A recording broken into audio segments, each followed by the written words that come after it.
أعوذ بالله من الشيطان الرجيم بسم الله الرحمن الرحيم الحمد لله رب العالمين والصلاة والسلام على سيدنا محمد إمام المجاهدين وقائد الغر المهجلين ومن سار على نهجه واتبع سنته ورفع لواءه إلى يوم الدين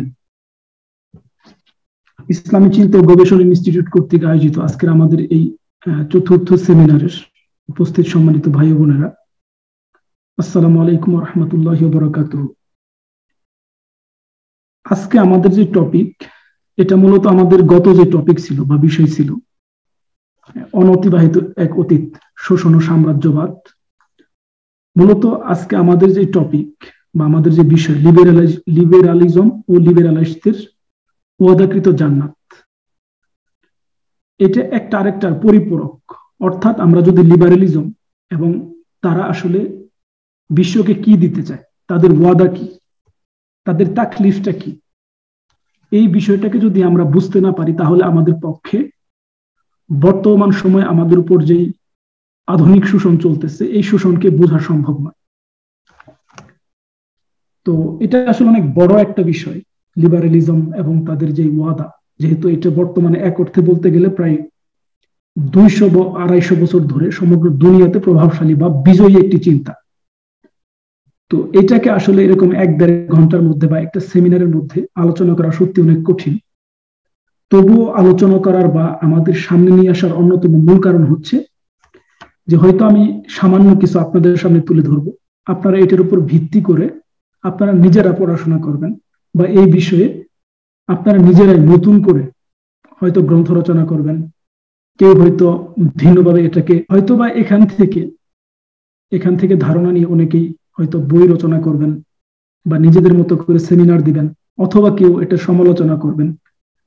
কারণ আমরা আসলে বর্তমান যে দুনিয়ায় বসবাস করতেছি, এই দুনিয়াতে আসলে কোন কোন ধারা, কোন কোন চিন্তাধারা প্রভাবশালী, এটাকে যদি আমরা বুঝতে না পারি তাহলে আমাদের পক্ষে কি করা সম্ভব হবে না। লিউযহিরাহু আলা দ্বীনি কুল্লিহি, ইসলামের যে আহ্বান, ইসলামের যে আদালত, ইসলাম কর্তৃক মানুষকে দেয়া যে মর্যাদা, এই বিষয়গুলোকে আমরা অন্য চিন্তাধারার উপর প্রভাবশালী রাখতে পারবো না।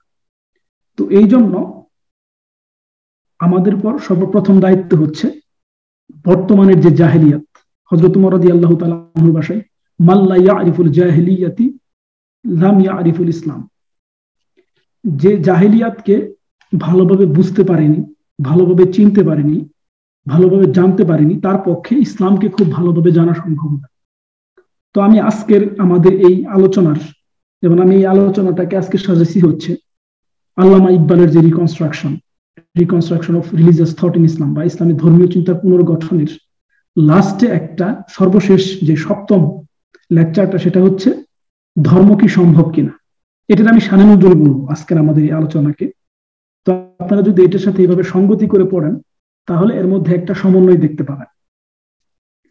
তো এখন লিবারালিজম এবং তাদের যে চিন্তাধারা, এটাকে যদি আমরা দেখি, এটা একটা প্রগতিশীল চিন্তাধারা হিসেবে সমগ্র পৃথিবীতে প্রতিষ্ঠিত বা প্রগ্রেসিভনেস যেটাকে বলা হয়। তো আমরা যদি এই প্রগ্রেসিভের ধারণাটা দেখি তাহলে আমরা বড় অর্থে 2টা প্রগ্রেসিভের ধারণা পাই। একটা হচ্ছে সোশ্যালিস্ট প্রগ্রেসিভনেস বা সমাজতান্ত্রিক প্রগতির ধারণা, আরেকটা হচ্ছে লিবারেল ক্যাপিটালিস্ট ডেমোক্রেটিক যে প্রগতিবাদ। এই 2টা আমরা মোটা অর্থে সমগ্র পৃথিবীতে 2টা প্রগতিবাদের বা প্রগতির ধারণা আমরা পেয়ে থাকি। তো যদি আমরা দেখি তাহলে এই 2টিরই একটা ফালসাফাতুল মুস্তাকবাল অর্থাৎ ফিউচার ভিশন আসে, বা এই ফিউচার ভিশনের দিকে তারা সমগ্র মানবতাকে নিয়ে যেতে চায়। এটা কি? এটা তাদের ওয়াদা। কারণ প্রত্যেকটা চিন্তা দর্শনেরই একটা ওয়াদা আছে। কারণ সে যদি আগামীতে কি দিতে চায়, আগামীকাল সে মানুষকে কোন অবস্থায় নিয়ে যেতে চায়, এটা যদি সে তুলে ধরতে না পারে তাহলে সেই চিন্তাধারার পক্ষে কোনো দিন টিকে থাকা সম্ভব নয়। এই কারণে যদি আমরা দেখি তাহলে দেখতে পাই যে সোশ্যালিস্ট যে প্রগ্রেসিভনেস বা সমাজতান্ত্রিক যে প্রগতিবাদ, একই সাথে লিবারেল ক্যাপিটালিস্ট পুঁজিবাদী গণতন্ত্রের যেই ধারণা, তাদের উভয়েরই আলাদা আলাদা ভবিষ্যৎ দর্শন আছে। তো এখন যদি আমরা দেখি তাহলে আমরা দেখতে পাই যে আমাদের বর্তমানের যে ওয়ার্ল্ড ভিউ বা আমরা যেখানে পড়াশোনা করতেছি এখানে এরকম একটা ধারণা আছে যে যত দিন যাচ্ছে পৃথিবীর তত সুন্দর এবং ভালোর দিকে ধাবিত হচ্ছে। এটা কি? এটা হচ্ছে ম্যাটেরিয়ালিস্ট বা বস্তুবাদী যে বিশ্ব দর্শন ওয়ার্ল্ড ভিউ, এটা তাদের ধারণা। একইভাবে আমাদের মুসলমানদের মধ্যে একটা শ্রেণীর ইতিহাসের ব্যাপারে ধারণা কি, যে যত দিন যাচ্ছে মানুষ তত কি হচ্ছে, খারাপের দিকে ধাবিত হচ্ছে। এই দুইটাই আসলে কি, একটা হচ্ছে ইফরাত আর একটা হচ্ছে তাফরিত। কারণ মানব জাতির ইতিহাস এরকমও না আবার এরকমও না, অর্থাৎ এটা গ্রাজুয়ালি একদম সবসময় উপরের দিকে যাবে এরকমও না, আবার সবসময় নিচের দিকে যাবে এরকমও না। এটা কেমন? এরকম তিলকাল আইয়ামু নুদাবিলুহা বাইনান নাস, আমি মানুষের মধ্যে খারাপ দিন এবং ভালো দিনগুলোকে কি করি, চক্রাকারে আবর্তিত করি। তো এই জন্য আমাদের যে ইসলামের যে মৌলিক বা ইবনে খালদুনের যদি আমরা ইতিহাস দর্শনের দিকে তাকাই তাহলে আমাদেরটা হচ্ছে এরকম, কখনো উপরে উঠছে কখনো নিচে নামছে, আবার এই নিচে নামা থেকে শিক্ষা নিয়ে কখনো উপরে উঠছে, আবার এটা কখনো রান করছে, আবার কখনো কি নিচে গেছে। তো এটা কি? এটা হচ্ছে সবচেয়ে যৌক্তিক একটা ইতিহাস দর্শন বা ইতিহাসের ব্যাপার আমাদের ধারণা হতে পারে। তাছাড়া সবসময় উপরের দিকে যাচ্ছে আবার কারোর মতো নিচের দিকে যাচ্ছে, এটা দুইটাই মানে ইতিহাসের সাথে এটা যায় না আসলে। তো এখানে যদি আমরা দেখি তাদের এই সোশ্যালিস্ট অর্থাৎ সমাজতান্ত্রিক যে প্রগতিবাদ, আবার একই সাথে লিবারেল ক্যাপিটালিস্ট ডেমোক্রেসি যে প্রগতিবাদ, এরা উভয়েই কি চায়? প্রোগ্রেস চায়। এখন কথা হচ্ছে তাদের প্রোগ্রেসের সর্বশেষ স্টেজটা কি, তারা কোথায় গিয়ে থামতে চায়। যেমন আবার এই প্রোগ্রেসের এই প্রগতির যে অ্যাক্টর সমূহ, অনুঘটক, নায়ক, এর মধ্যে পার্থক্য কি?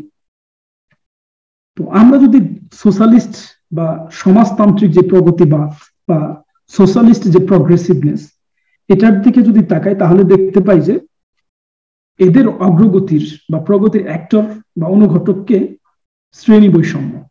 সেগুলা কি? বোর্জোয়া এবং প্রোলেটারিয়াটদের মধ্যে যে সংঘাত, এই সংঘাত হচ্ছে কি তাদের মধ্যে এই প্রগতির সবচেয়ে বড় অনুঘটক বা অ্যাক্টর। আর তাদের সর্বশেষ পর্যায় কি বা লাস্ট স্টেজ কি, তারা সমগ্র মানবতাকে কোথায় নিয়ে যেতে চায়? তাদের লাস্ট স্টেজ হচ্ছে শ্রেণীবিহীন একটি সমাজ, ক্লাসলেস সোসাইটি যেটাকে তারা বলে। অর্থ কি ক্লাসলেস সোসাইটি? যেখানে ব্যক্তিগত কোনো সম্পদ থাকবে না, যেখানে সবাই সমান থাকবে, সেখানে কোনো ধর্মের কোনো স্থান থাকবে না, রাষ্ট্রের বর্তমান যে অবস্থান, বর্তমান যে ধরন, এর চেয়ে সম্পূর্ণ ভিন্ন একটি ধরন এবং ভিন্ন একটি অবস্থা হবে। এটা হচ্ছে কাদের অভিমত? এটা হচ্ছে সোশ্যালিস্ট যে প্রগ্রেসিভনেস বা সমাজতান্ত্রিক যে প্রগতিবাদ, তাদের হচ্ছে এটা একটা ফালসাফাতুল মুস্তাকবাল বা ভবিষ্যৎ দর্শন। তারা আমাদেরকে এইভাবে কনভিন্স করার চেষ্টা করে। একইভাবে তারা মানুষের সাথে মানুষের যে সম্পর্ক, এরপরে পরিবারের সাথে পরিবারের যে সম্পর্ক, এগুলাকে নতুন করে বিন্যস্ত করবে। এমনকি কোন কোন সমাজতান্ত্রিক চিন্তাবিদের মতে যে তাদের যে রাষ্ট্র ব্যবস্থা হবে, তাদের যে সিস্টেম হবে, এই সিস্টেমে পরিবার বলতে কোনো কিছু থাকবে না। তো আমরা যদি এই প্রগতিবাদ অর্থাৎ সোশ্যালিস্ট প্রগ্রেসিভনেস বা সমাজতান্ত্রিক যে প্রগতিবাদ, এটার দিকে তাকাই তাহলে দেখতে পাই যে তারা তাদের এই চিন্তাধারাকে সোভিয়েত ইউনিয়ন, চীন, বালকান, আফ্রিকা সহ বিভিন্ন দেশে তারা প্রয়োগ করার চেষ্টা করছে। কিন্তু আলটিমেট তাদের যে পরিণতি, আমরা কি দেখতে পাইছি? যে তারা যেটা মানুষকে ওয়াদা করেছিল এবং তারা যেটা বাস্তবায়ন করেছিল এর মধ্যে কোনো ধরনের সামঞ্জস্য ছিল না। এর সবচেয়ে বড় প্রমাণ আমরা কোথায় দেখতে পাই? অ্যানিমেল ফার্ম, জর্জ অরওয়েলের, এখানে আমাদের সুস্পষ্টভাবে তুলে ধরছে। এরপরে হচ্ছে আমরা যদি বর্তমান তাদের ইতিহাস পড়ি, সেখানে আমরা একই জিনিস দেখতে পাই যে কি, এটা মূলত ছিল একটা ইউটোপিয়া, মানুষের ফিতরাতের সাথে যার কোনো সম্পর্ক ছিল না, মানব ইতিহাসের সাথে যার কোনো সম্পর্ক ছিল না। এটা সম্পূর্ণ একটা প্রতিক্রিয়াশীল একটা আন্দোলন ছিল, যেটা মানুষের এনার্জিকে পুঁজি করে পুঁজিবাদের বিরুদ্ধে মানুষের যে আক্রোশ, সেই আক্রোশকে কাজে লাগিয়ে মূলত ব্যর্থ একটি বিপ্লব ছিল, যে বিপ্লব লক্ষ লক্ষ নয় কোটি কোটি মানুষের মৃত্যুর কারণ হয়েছে। যেমন আমরা জানি প্রথম বিশ্বযুদ্ধে কত মানুষ মারা গেছে, প্রথম বিশ্বযুদ্ধে 15 থেকে 20 মিলিয়ন মানুষ মারা গেছে। কিন্তু শুধুমাত্র আমরা যদি সোভিয়েত রাশিয়ার 70 বছরকে বিবেচনা করি, এখানে মানুষ মারা গেছে প্রায় 20 মিলিয়নের অধিক। একটা বিপ্লব বা একটা মতবাদকে প্রতিষ্ঠা করার জন্য কি পরিমাণ মানুষকে খুন করা হয়েছে। তো এভাবে যদি আমরা দেখি তাহলে দেখতে পাই যে তাদের এই উপলব্ধিটা কখন আসছে, ওই সময় আসছে যখন এতগুলো মানুষ মারা যাওয়ার পরে তাদের বিপ্লব বা তাদের তথাকথিত মতবাদ প্রত্যেকটা জায়গায় ব্যর্থ হয়েছে। তখন তারা এটা বুঝছে কি, যে না, আসলে এই মতবাদ পৃথিবীতে প্রতিষ্ঠা করা সম্ভব নয়। যদি এখন বিভিন্ন জায়গায় তাদের আন্দোলন আছে, কিন্তু এটা আসলে আমি বলি মার্ক্সবাদীদের বা যারা বামপন্থী আন্দোলন করে, এটা 35 বছর পর্যন্ত, এরপরে সবগুলাই গিয়ে হয় মানে প্রতিষ্ঠিত যে রাজনৈতিক দল এগুলোর সাথে হাত মেলায়। এটা বাংলাদেশে প্রযোজ্য, তুর্কিতে প্রযোজ্য, পৃথিবীর সব দেশে প্রযোজ্য। ওই যৌবনের যে রক্তটা যতদিন পর্যন্ত তাদের মধ্যে থাকে, যতদিন পর্যন্ত তেজ থাকে, ততদিন পর্যন্ত বামপন্থার স্লোগান দিয়ে হয়তো কিছু মানুষকে পথভ্রষ্ট করে মূল বিষয় থেকে দূরে সরে রাখা যায়। কিন্তু যখন রক্ত একটু আস্তে আস্তে কি মানে শান্ত হয়ে আসে, তখন কি তাদের ওই আবেগ, ওই উচ্ছ্বাস আর কাজ করে না। পরবর্তীতে গিয়ে তারা হয় ব্যবসায়ী হয়, তারা হয় অন্য দলে ঢুকেও ওই অনুযায়ী সবগুলো লিবারেলিস্ট হয়ে যায়। তো এটা কি, এটা তাদের ইউটোপিয়া। আরেকটা ইউটোপিয়া আমরা কোথায় দেখতে পাই, লিবারেল ক্যাপিটালিস্ট ডেমোক্রেটিকদের পক্ষ থেকে যে প্রস্তাবিত ভবিষ্যৎ দর্শন, এখানে আমরা আরেকটা ইউটোপিয়া দেখতে পাই। তো আমরা আজকে আমাদের এই আলোচনায় লিবারেলিস্টদের সোশ্যালিস্ট প্রোগ্রেসিভনেস বা সোশ্যালিজমের যে প্রগতিবাদ, সমাজতান্ত্রিক প্রগতিবাদ, এটা নিয়ে আমরা আলোচনা করব না। আজকে আমরা আলোচনা করব হচ্ছে লিবারেল ক্যাপিটালিস্ট ডেমোক্রেটদের চিন্তাধারা ও তাদের ওয়াদাকৃত ভবিষ্যৎ নিয়ে আমরা আলোচনা করব। তারা কেমন একটা ওয়াদা আমাদেরকে দেয়।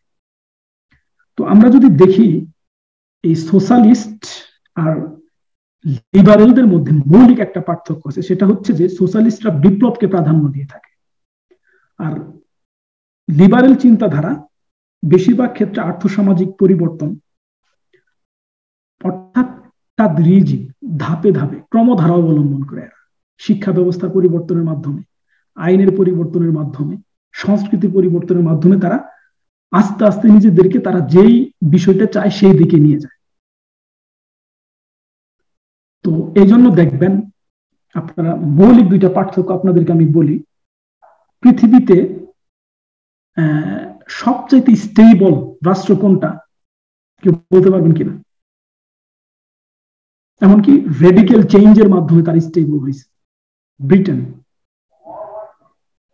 আরেকটা দেশ আছে, সেটা কি বিপ্লবের মাধ্যমে তারা পরিবর্তন ঘটাইছে, কিন্তু এখনো দেখবেন হরতালের কারণে প্যারিস পুড়ে দেয়, এটা কি ফ্রান্স। তো আমাদের সামনে কি দুইটা উদাহরণই আছে। একটা হচ্ছে কি, আমরা যদি ব্রিটেনের দিকে তাকাই, ব্রিটেনে কিন্তু ওই অর্থে, আমরা যে অর্থে রক্তাক্ত বিপ্লবকে সমাজ পরিবর্তনের পন্থা হিসেবে গ্রহণ করি, এই ধরনের কোনো বিপ্লব হয়নি ব্রিটেনে, একইভাবে জাপানেও হয়নি। কিন্তু যেখানে রক্তাক্ত বিপ্লবের মাধ্যমে আমরা সমাজ পরিবর্তন দেখতে পাচ্ছি, সেখানে কিন্তু আজ পর্যন্ত সকল বেশি স্টেবল হইতে পারে না। যখন একটা মানুষ সমাজের একটা অংশ গ্রহণ করবে, আর যখন আমরা একটা শক্তির অধিকারী হব, তখন কি আমাদের পক্ষে যেহেতু সমাজের বড় একটা অংশকে বা কোন একটা গোষ্ঠীকে যদি আমাদের মতাদর্শের নিয়ে না নিয়ে আসতে পারি, বা আমাদের মতাদর্শের আলোকে যদি তারা কাজ না করে, তাহলে আমরা কি করব?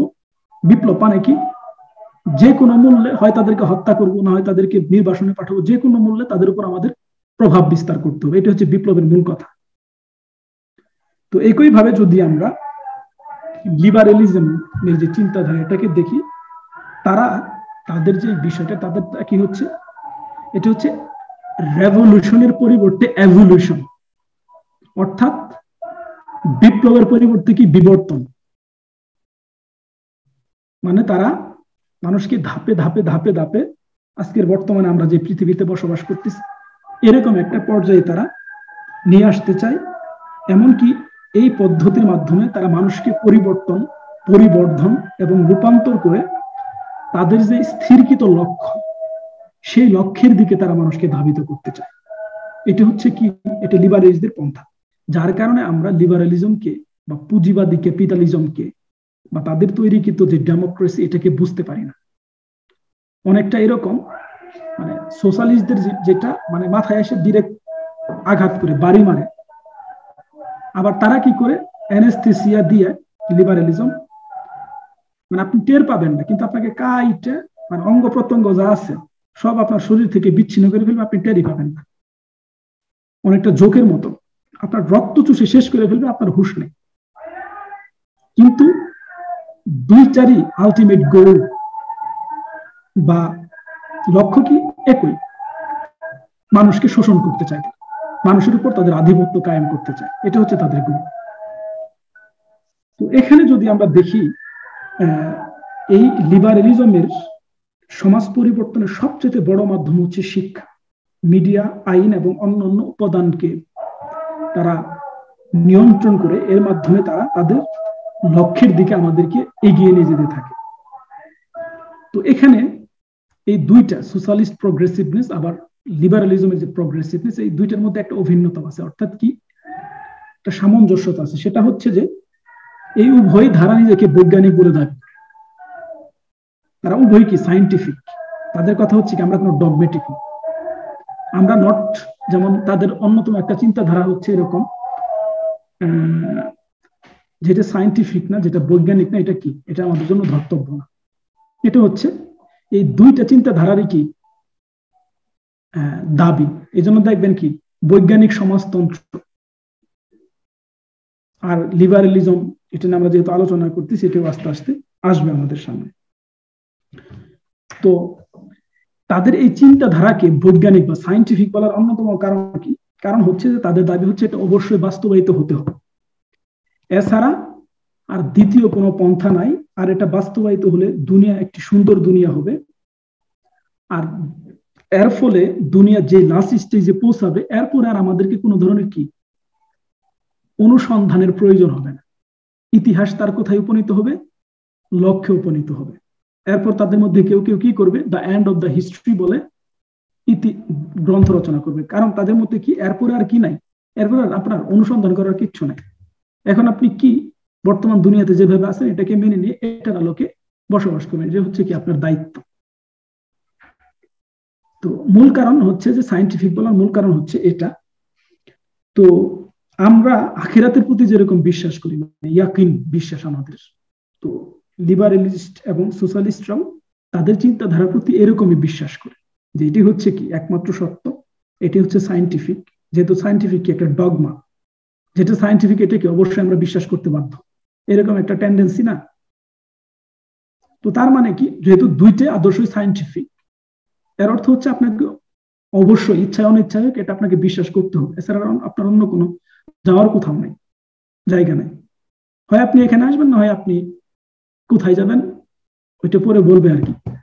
যারা এই মতবাদকে গ্রহণ না করবে তাদের কি করতে হবে ওইটাও তাদের বলা আছে। তো তাদের কথা হচ্ছে যে এই প্রগতির সামনে বা এই প্রোগ্রেসের সামনে যারাই বাধা হয়ে দাঁড়াবে তাদেরকে যে কোনো মূল্যে এবং যে কোনো কিছুর বিনিময়ে তাদেরকে সরাই দিতে হবে। তাদের কি নাই, এই দুনিয়াতে বসবাস করার কোনো অধিকার নাই। তো আমরা এটার উদাহরণ করে দেখতে পাই, সোভিয়েত রাশিয়াতে দেখতে পাই। কি দেখতে পাইছি, যারা ক্যাপিটালিস্ট এবং ধর্মে বিশ্বাসী ছিল তাদেরকে কি করা হয়েছে, তাদেরকে হয় হত্যা করা হয়েছে। তো এই উদাহরণ আমরা কই পাই, এই উদাহরণ আমরা সোভিয়েত রাশিয়াতে পাই। যেমন ওখানের আমরা যদি বালকানদের উপরে, এরপর হচ্ছে ককেশাস মুসলমানদের উপরে যে নির্যাতনকে আমরা দেখতে পাই, এর পেছনে মূল কারণ হচ্ছে এটা যে আমাদের এই বৈজ্ঞানিক সায়েন্টিফিক থিওরির সামনে যারাই দাঁড়াবে তারা কি আমাদের প্রগতিবাদের শত্রু, আমাদের প্রগ্রেসিভের শত্রু। তো এই জন্য কি তাদেরকে হয় হত্যা করতে হবে, না হয় তাদেরকে নির্বাসনে পাঠাতে হবে। তো একই ভাবে যারা লিবারেলিজমের চিন্তায় বা লিবারেলিস্ট প্রগ্রেসিভনেস বা লিবারেল প্রগতিবাদের কথা বলে, তাদের ক্ষেত্রে একই বিষয় প্রযোজ্য। তাদের কথা হচ্ছে যে যারা তাদের এই ভীষণের বিরোধী, তারা একই সাথে কি উন্নতি, অগ্রগতি, প্রগতি এবং প্রগ্রেসিভের বিরোধী। তো এই জন্য কি করতে হবে, এই জন্য তাদেরকে যে কোনো মূল্যে, যেহেতু তারা সামনে কি একটা বাধা হয়ে দাঁড়াইছে, তাদেরকে অপসারণ করতে হবে। এটা হচ্ছে একই সাথে লিবারেলিস্ট, ক্যাপিটালিস্ট, ডেমোক্রেট যারা, তাদের এটা কথা। এখন যদি আমরা আসি এই লিবারেলিজম বলতেছি, আসলে এই লিবারেলিজমটা আসলে কি জিনিস? আমার কাছে যে পৃষ্ঠাটা দেখতেছেন, এটা হচ্ছে মানে সারা পৃথিবীতে সকল বিশ্ববিদ্যালয়ে পলিটিক্সের বা রাষ্ট্রবিজ্ঞানের বাইবেল হিসেবে পরিচিত। যেমন আপনারা হয়তো সোসিওলজির ক্ষেত্রে দেখবেন অ্যান্থনি গিডেন্সের সোসিওলজি যেরকম পড়ানো হয়, এটা হচ্ছে অ্যান্ড্রু হেইউডের পলিটিক্স নামক একটা বই। এটা একদম প্রাচ্য থেকে প্রতীচ্য, সারা পৃথিবীতে এই বইটা পড়ানো হয় সকল বিশ্ববিদ্যালয়। তো এখানে উনি লিবারেলিজমের যে কি আইডিয়াস গুলা বলতেছে, সেগুলা কি? Individualism, freedom, reason, inequality, toleration, consent, constitutionalism. এগুলা কি? এগুলা হচ্ছে লিবারেলিজমের কি আইডিয়া। তো এখানেও দেখেন রিজনের ক্ষেত্রে তারা প্রোগ্রেসকে প্রায়োরিটি দিয়েছে, ইকুয়ালিটির ক্ষেত্রে মেরিটোক্রেসি, কনসেন্ট, এটা হচ্ছে কি relation should always be based on consent or willing agreement, মানে চুক্তির ভিত্তিতে আপনার মধ্যে হতে হবে, কি বলে সমতা থাকতে হবে। এরপরে হচ্ছে কনস্টিটিউশনালিজম। তো এগুলা হচ্ছে কি, এগুলা বলে তারা আমাদেরকে সারা পৃথিবীতে, যেমন এখানে এই পৃষ্ঠা যদি কেউ পড়ে বা এই বইয়ে যদি লিবারেলিজম অধ্যায়টা কেউ পড়ে, কেউ এটার বিরোধিতা করবে, কিন্তু এর ভেতরে যখন এর পেছনের ফিলোসফি যখন পড়বে, তখন বলবে হাই হাই এটা কি। তো এইভাবে কি করা হচ্ছে, আমাদের সবাইকে এইভাবে প্রতারিত করা হচ্ছে, কিন্তু আমরা মানে অ্যানেস্থেসিয়া দিয়ে আমাদের অঙ্গ প্রত্যঙ্গ কেটে নেওয়া হচ্ছে।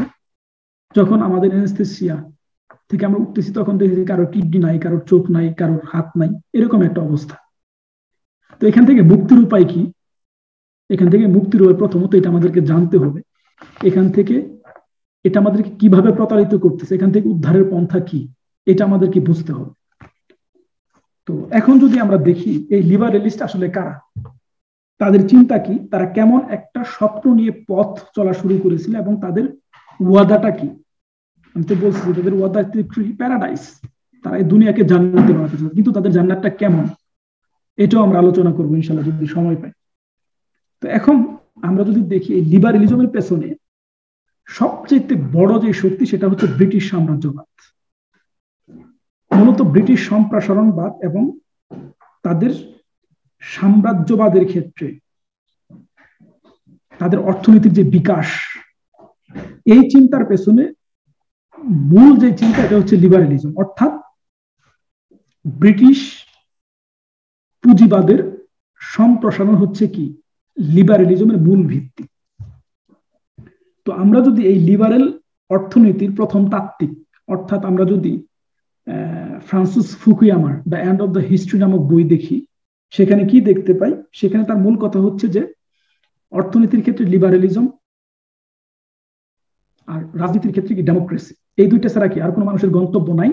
তো এইখানে যেহেতু মানুষ পৌঁছাইছে, তার মানে কি আর আমাদের কোনো কিছু কি অনুসন্ধান করার দরকার। তো এখানে এই লিবারেল অর্থনীতির প্রথম যে তাত্ত্বিক বা লিবারেল ইকোনমির যিনি জন্ম দিয়েছেন, তিনি হচ্ছেন কে? ম্যান্ডেভিল। তার একটা বিখ্যাত বই আছে দ্য ফেবল অফ বিস। তো এই ফেবল অফ বিস, এই বইয়ের সবচেয়ে বড় সফলতা বা ম্যান্ডেভিলের সবচেয়ে বড় সফলতা হচ্ছে এখানে উনি আখলাক এবং অর্থনীতিকে একে অপরের সাথে কি করছে? পৃথক করছে। এই জন্য আপনারা অর্থনীতির যে কোনো বই যেখানে দেখবেন, এখানে সবসময় উদাহরণ পাবেন, হয় দুই বন্ধু, কেউ মদ খাচ্ছে, কেউ সিনেমা দেখতেছে, আরেকজন পড়তেছে। হয়তো বা আপনি যদি এটা ব্যাংকে রাখেন কত পার্সেন্ট সুদ পাবেন, যদি ব্যবসা করেন কত পার্সেন্ট পাবেন। একইভাবে আপনার যদি ইকোনমিক্যাল প্রফিট, অ্যাকাউন্টিং প্রফিট চিন্তা করেন, ওখানেও সম্পূর্ণভাবে এখানে ফুয়েল হচ্ছে কি? ইন্টারেস্ট, অর্থাৎ সুদ ভিত্তিক পুঁজিবাদ। তো ম্যান্ডেভিল মূলত এটা একটা উপন্যাস, তার দ্য ফেবল অফ বিস। যদি সামারাইজ করে তার বইটা, তার বইয়ের মূল কথা হচ্ছে এরকম, তাদের ওখানে সবকিছু ভালোভাবে চলতেছিল না। কিসের কারণে? কারণ এখানে আখলাক বলতে এখানে আমাদেরকে একটা জিনিস ভুলে গেলে চলবে না, সেটা হচ্ছে খ্রিস্টান ধর্মের যে আখলাকের চিন্তাধারা এটা, এখানে কিন্তু ইসলামের আখলাক না। তাদের দিন বলতে কি খ্রিস্টান ধর্ম, আখলাক বলতে কি খ্রিস্টানদের আখলাক। তো সবকিছু ঠিকভাবে চলে না, তাদের মানে মৌমাছি কাজ করে না, শুয়ে থাকে বসে থাকে, এটা কি তাদের কি বৈরাগ্যবাদ, খ্রিস্টানদের যে রুহবানিয়ত এটা কি, সে ওইভাবে একটা করছে, উপন্যাসের মাধ্যমে তুলে ধরছে। তো কি করতে হবে, আমরা এই দিন থেকে আখলাক থেকে যদি দূরে সরে চলে যাই তাহলে কি, তখন দেখা গেছে কি তাদের ওই মৌমাছিদের প্রোডাকশন ব্যাপকভাবে বৃদ্ধি পায়, তারা সমৃদ্ধি অর্জন করছে। তো এটি সে উপন্যাসের মাধ্যমে তুলে ধরে যে আসলে যদি আমরা উন্নতি এবং অগ্রগতি চাই তাহলে আমাদেরকে কি আখলাক থেকে দূরে থাকতে হবে, দিন থেকে দূরে থাকতে হবে। এটা যদি আমরা না করি তাহলে কি করতে পারবো না, আমরা কোনোদিন উন্নতি করতে পারবো না। এই জন্য আপনারা যদি দেখেন ম্যাক্স ওয়েবারের দ্য প্রোটেস্ট্যান্ট আখলাক, Protestant ethics and the spirit of capitalism, এই বইয়ে এটার সাথে খুব মানে পরস্পরের সাথে সম্পর্কিত একটা বই। তো মূলত দ্য ফেবল অফ বিজ বইয়ের উপর ভিত্তি করে, যাকে আমরা অর্থনৈতিক জনক বলে জানি অ্যাডাম স্মিথ, সে কি করছে কি ওয়েলথ অফ নেশনস, যেটাকে ইকোনমির বাইবেল হিসেবে ধরা হয়, এই বই সে রচনা করছে। তো এই বই কি, এই বই মূলত দ্য ফেবল অফ বিজ, ম্যান্ডেভিলের যে বই, আখলাক এবং অর্থনীতিকে একে অপরের সাথে পৃথক করার যে চিন্তাধারা, এটাকে কনস্টিটিউশনাল মানে ইনস্টিটিউশনাল প্রাতিষ্ঠানিক রূপ দান করছে। এমনকি এই বইয়ের উপর ভিত্তি করে পরবর্তীতে মার্কেন্টাইলিজম যেটাকে আমরা বলি, বা ব্রিটেনের যে অর্থনীতি, এটা মূলত এই বইয়ের উপর ভিত্তি করে দাঁড়ায়। তো এখানেই কি লিবারেল ইকোনমির বীজ গ্রথিত। তো আমরা যদি এই বিষয়টাকে ভালোভাবে না বুঝি তাহলে আমাদের পক্ষে, আমরা যে ব্রিটিশ সভ্যতাকে বণিক সভ্যতা হিসেবে উল্লেখ করে থাকি, বা শোষণ এবং সাম্রাজ্যবাদের উপর ভিত্তি করে প্রতিষ্ঠিত একটি অর্থনীতি বলে উল্লেখ করে থাকি, আমাদের পক্ষে এই বিষয়গুলো বোঝা সম্ভব হয়। তো এই জন্য আমাদের প্রথমত যেটা কাজ করতে হবে সেটা হচ্ছে এই বিষয়টাকে খুব ভালোভাবে বুঝতে হবে, বর্তমান অর্থনীতির মূল ভিত্তি কি। আমাদের সমস্যা হচ্ছে এই জায়গায়, ইসলামী ব্যাংকিং নিয়ে কথা বলি, ইসলামী অর্থনীতি নিয়ে কথা বলি, অথচ টাকা কি এটা আমরা ডিফাইন করতে পারি না। মার্কেন্টাইলিজম বোঝা ছাড়া কোনো কারোর পক্ষে কোনোদিন বর্তমান ইকোনমি নিয়ে কথা বলা অসম্ভব ব্যাপার। এই মান্ডেভিলের অর্থনীতি এবং আখলাকের মোরালিটির মধ্যকার যে বিভাজন, এটাকে বোঝা ছাড়া জীবনও তার পক্ষে অর্থনীতি নিয়ে কোনো কিছুই তৈরি করা সম্ভব। তো এই জন্য আমাদের এই সাম্রাজ্যবাদের পেছনে যে বিষয়গুলো আছে, এইগুলাকে, যেমন বাকল হচ্ছে তাদের বিখ্যাত ঐতিহাসিক, সে ব্রিটিশ সিভিলাইজেশন নিয়ে আলাপ করছে, সেখানেও সে বলছে যে আখলাক থাকলে মানে যারা মেধাবী মানুষ তাদের কি মানে তারা গতিশীল এনার্জেটিক, তাদের আখলাককে নয় তাদের মেধাকে গুরুত্ব দেওয়া উচিত। কারণ কি, মেধা অগ্রসর হয়, মেধা শানিত হয়। আখলাক কি, এটা আমার পক্ষে এক ধরনের বাধা, আমি যা ইচ্ছা তাই করতে পারি না। এই জন্য বলি না ব্রিটিশ আকল। মানে বাংলাদেশে যেগুলো একটু মানে বাটপার টাইপের লোকেদেরকে আমরা কি বলি, মানে ভদ্র ভাষায় ব্রিটিশ বলে গালি দিই। কি কারণে, সে তার মাথাকে কি করতে পারে, যখন যেভাবে প্রয়োজন সেভাবে খুব ভালোভাবে কাজে লাগায়। তো এগুলো মূলত ওইখানে গ্রথিত। তো এখন যদি আমরা দেখি, তো তারা তাদের এই প্রগ্রেসিভ বা এই প্রগতির সামনে সবচেয়ে বড় বাধা কি, দিন এবং আখলাক। এখন কথা হচ্ছে এখানে একটা প্রশ্ন, খ্রিস্টানদের ধর্মের যে ধারণা, খ্রিস্টানদের আখলাকের যে ধারণা, এর সাথে কি আমাদের কোনো মিল আছে? তো একইভাবে আমরা যখন আমাদের বিশ্ববিদ্যালয়গুলোতে অর্থনীতির বইগুলা পড়তেছি, সমাজবিজ্ঞানের বইগুলা পড়তেছি, যেখানে ওই দুইটা বিষয়কে আখলাক এবং দিনকে বাদ দিয়ে একটা সমাজ দর্শন, একটা অর্থনৈতিক দর্শন দাঁড় করানো হচ্ছে, আমার সমাজের সাথে কি সম্পর্ক? আমি যেখানে দুআই করি কি, রব্বানা আতিনা ফিদ দুনিয়া হাসানাতাও ওয়া ফিল আখিরাতি হাসানাতাও ওয়া কিনা আযাবান নার, দুনিয়া এবং আখিরাত উভয় জায়গায় আমি কল্যাণ চাই। ওয়ালা তানসা নাসিবাকা মিনাদ দুনিয়া, দুনিয়ার ব্যাপারে তোমার যেই মানে অংশটা দেওয়া হয়েছে এটা তুমি ভুলে যাও। তো এখানে আমি যখন এইভাবে পড়ি তখন কি, এখানে হচ্ছে আমাদের মূল সমস্যা।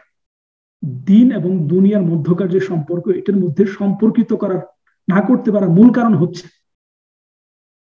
ওই আমি তাদের এক্সট্রিমিজম পড়ি, দিনের ব্যাপারে যাদের যে ধারণা, ওই ধারণা পড়ি, কিন্তু ইসলাম তাওহীদের কেমন ধারণা দেয়, ইসলামে আদাবুদ দুনিয়া কেমন, আদাবুদ দিন কেমন, এটা আমি না জানার কারণে অটোমেটিক্যালি আমি হয়তো কেউ দুনিয়ার পিছে ছুটে বেড়াচ্ছি, হয়তো কেউ দিনের পিছনে ছুটে বেড়াচ্ছি। দুইটাই কি ইফরাত এবং তাফরিত, দুইটাই এক্সট্রিমিজম। আদালত থেকে দুইটার দূরত্ব সমান।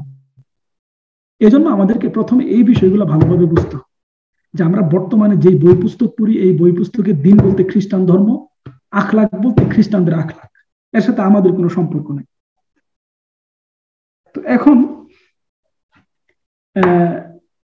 আমরা একটু আগে কি বললাম, সোশ্যালিজমও দিন এবং আখলাককে তার 1 নম্বর শত্রু হিসেবে বিবেচনা করে, আবার লিবারেলিজম দিন এবং আখলাককে তার 1 নম্বর শত্রু হিসেবে বিবেচনা করে। দুইজন কি একটা জায়গায় মিল? তাহলে এদের মধ্যে পার্থক্যটা কোথায়? এদের মধ্যে পার্থক্য হচ্ছে মালিকানার ক্ষেত্রে। যেমন লিবারেলিজমের কথা হচ্ছে কি, সে মালিকানাকে রক্ষা করার চেষ্টা করে, আর সোশ্যালিজম কি করে, মালিকানাকে উৎখাত করার চেষ্টা করে। তাদের দুইজনের যে ওয়াদাকিত ভবিষ্যৎ, এখানে কি মালিকানা সংরক্ষিত হবে লিবারেলিজমের কাছে, আবার সোশ্যালিস্টদের কাছে কি মালিকানা বলতে কিছু থাকবে না, সবাই কি সমান হয়ে যাবে, যেখানে ব্যক্তি মালিকানা বলতে কিছু থাকবে না।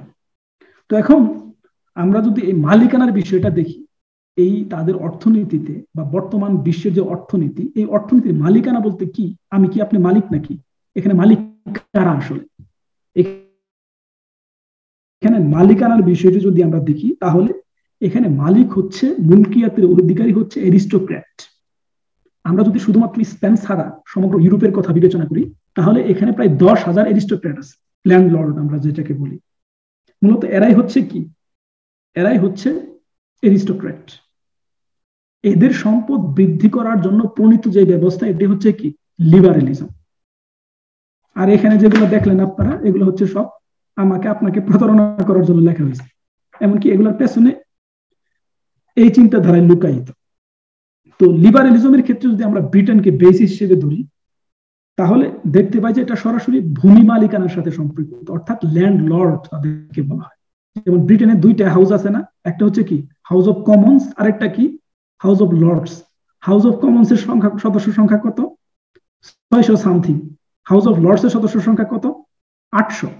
তার মানে কি, আপনি যত আলোচনা বিতর্ক করেন ওখানে বসে বসে, আপনারা কোনোদিন হাউস অফ লর্ডস এর বিতর্ক দেখছেন কোথাও? কোথাও দেয়? কোনটা দেয়? হাউস অফ কমন্স এর একটা কমিটি ছাড়া আর কিচ্ছু না। ওই হাউস অফ কমন্স এর কোনো নীতি, কোনো কিছু ওখানে গিয়ে পাশ হয়, কারণ ওখানে 600 জন, ওখানে 800 জন, কারটা পাশ হবে? আর ওই হাউস অফ কমন্স এ যারা নির্বাচিত হয়, এদেরকে কি করে, একটা টাকা দেয়, টাকা দিলে সে নির্বাচনে প্রপাগান্ডা করতে পারবে, আর না করলে কি করে বসে থাকবে। তো এই জন্য কি, এগুলা যা দেখানো হচ্ছে মূলত আমাদের চোখে একটা রঙিন চশমা দিয়ে দেওয়া হচ্ছে। পরে আমরা 3D বা 7D দেখি না, মুভি দেখি না, চশমা দেই, ঠিক না? এরপরে যেভাবে দেখে ওইভাবে কিন্তু দেখি। আমরা অনেক সময় কি মনে করি, 7D চশমা দিচ্ছি দেখে মনে হয় এরকম দেখি, না ওইরকম না, আসলে দুইটাই তাদের তৈরি করা। মূলত এখানে কি, আমি যে এইভাবে মোটিভেটেড হচ্ছি, বা আমাকে যে এইভাবে একটা প্রতারণা করা হচ্ছে, আমি এটা বুঝতে পারতেছি। তো এখন কথা হচ্ছে, এই লিবারেলিজমের ক্ষেত্রে যদি আমরা দেখি, এমনকি মালিকানা সম্পর্কিত যে বিষয়টা, এটা ল্যান্ডলর্ডদের সাথে সম্পর্কিত। যেমন এটা আমেরিকার ক্ষেত্রে প্রযোজ্য। যেমন আমেরিকার ধর্ম কি, কে বলতে পারেন আমেরিকার ধর্ম কি? কেউ আছে নাকি? পুরস্কার আছে যদি কেউ বলতে পারে আমেরিকার ধর্ম কি? সিভিল রিলিজন হচ্ছে আমেরিকার ধর্ম। এটা আমি যাচ্ছি না সিভিল রিলিজন কি জিনিস। যেমন তারা স্রষ্টার, উই ট্রাস্ট ইন গড, এটা তাদের ডলারে লেখা, ঠিক না? কিন্তু তাদের এটা যদি 1 নম্বর মূলনীতি হয়, 2 নম্বর মূলনীতি হচ্ছে তাদের সিভিল রিলিজন। আপনারা যদি সিভিল রিলিজনের ক্ষেত্রে দেখতে চান, তাহলে আপনারা এটা উইকিপিডিয়াতে বা যে কোনো জায়গায় দিতে পারেন, সার্চ দিতে পারেন, সিভিল রিলিজন অনেকই পাবেন, কারণ এটা তাদের কনস্টিটিউশনের 2 নম্বর ধারা। তো সিভিল রিলিজনের ক্ষেত্রে এই বিষয়টা প্রযোজ্য। এমনকি এটার সিভিল রিলিজন হচ্ছে তাদের প্রথম ধারা। দ্বিতীয় ধারা হচ্ছে ব্যক্তিগত সম্পদে কোনো ধরনের হস্তক্ষেপ করা যাবে না। এটা হচ্ছে তাদের দ্বিতীয় গুরুত্বপূর্ণ বিষয়। তো এখন যদি আমরা দেখি, 8দশ শতাব্দীতে অ্যারিস্টোক্রেটদের মালিকানাকে সুসংহত করবে এবং তাদের সম্পদকে বৃদ্ধি করবে এমন মেকানিজমাকে, এমন ব্যবস্থাকে প্রগতিবাদ হিসেবে দেখা হতো, অর্থাৎ প্রগ্রেসিভনেস হিসেবে দেখা হতো।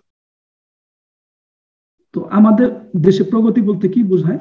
দেখেন তো, এই প্রগতিবাদের সাথে আমাদের দেশের প্রগতিবাদ, প্রগ্রেসিভনেসের কোনো সম্পর্ক আছে? আমাদের দেশের প্রগ্রেসিভনেস কি? পহেলা বৈশাখ আসলে করা, রমনার বটমূলে গান গাওয়া, বৈশাখ মাস আসলে কি বলে এরকম চাল ঝাড়ে, এগুলাকে কি বলে?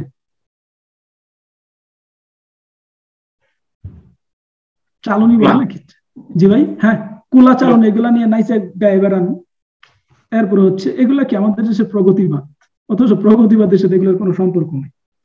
তো এখানে প্রগতিবাদ অর্থ যে এইটা, আপনারা বলবেন না যে ভাই আপনারা কোত্থেকে বানাই বলতেছেন নাকি, এত কিছু প্রগতিবাদ প্রগ্রেসিভনেস আমরা পড়তেছি, আপনি কি বললেই হলো নাকি যে প্রগ্রেসিভ অর্থ হচ্ছে, প্রগতিবাদ অর্থ হচ্ছে, বা লিবারেলিজমের যে প্রগতিবাদ এর অর্থ হচ্ছে অ্যারিস্টোক্রেটদের মালিকানাকে সুসংহত করা এবং তাদের সম্পদকে বৃদ্ধি করবে, এই ধরনের মেকানিজমই হচ্ছে কি লিবারেলিজম।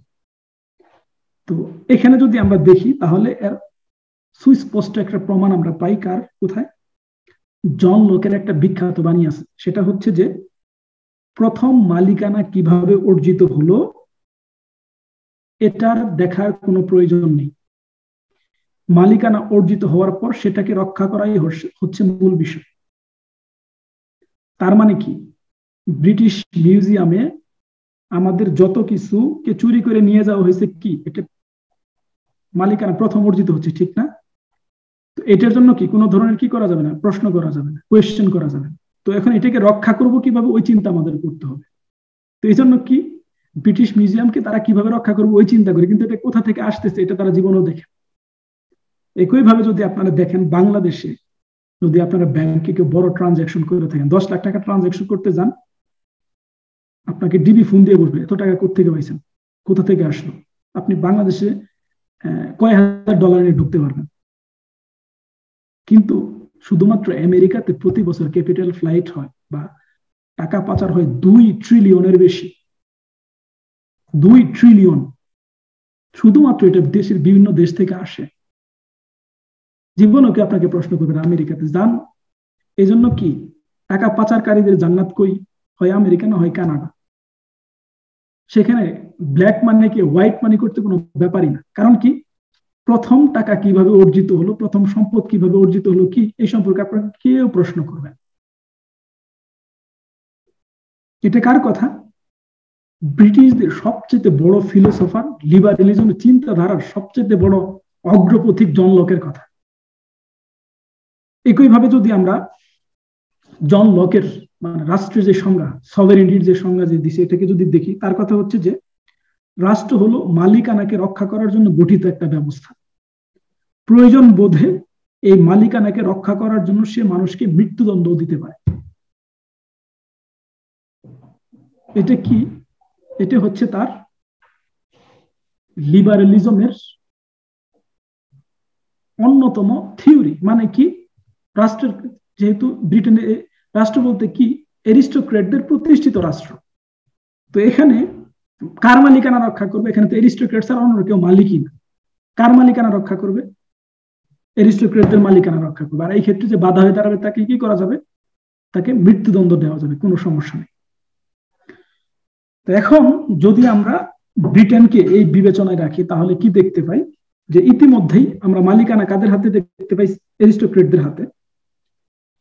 তো আর রাষ্ট্র কিসের জন্য? রাষ্ট্র হচ্ছে অ্যারিস্টোক্রেটদের ভূমির মালিকানা যাতে রক্ষা হয় এই জন্য প্রতিষ্ঠিত একটা ব্যবস্থা।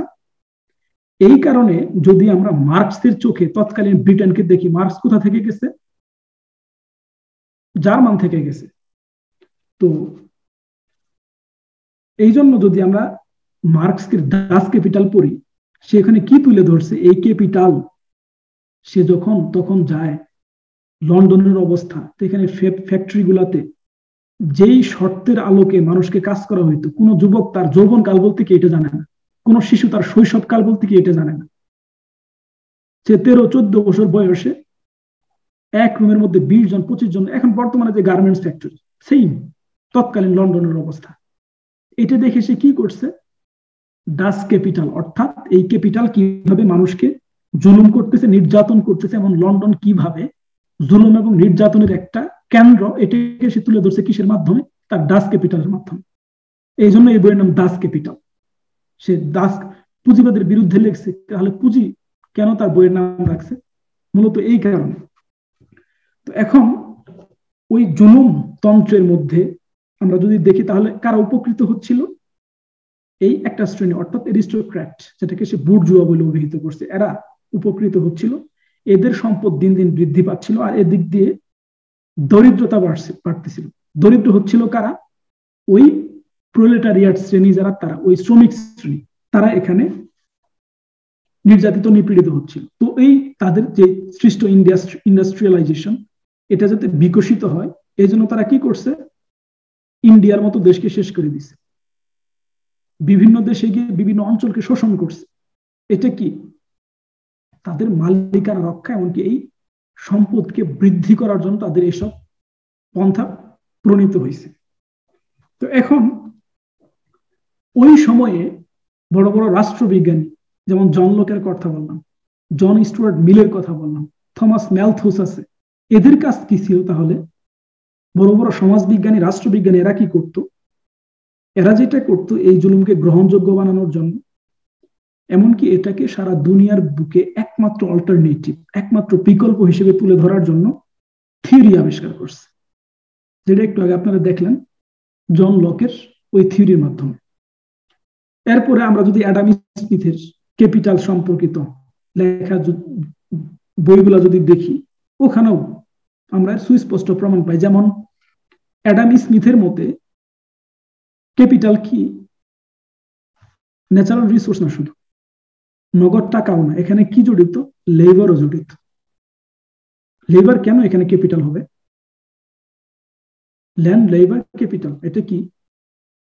ইকোনমির মূল পুঁজি। এখানে লেবারের সাথে কি সম্পর্ক?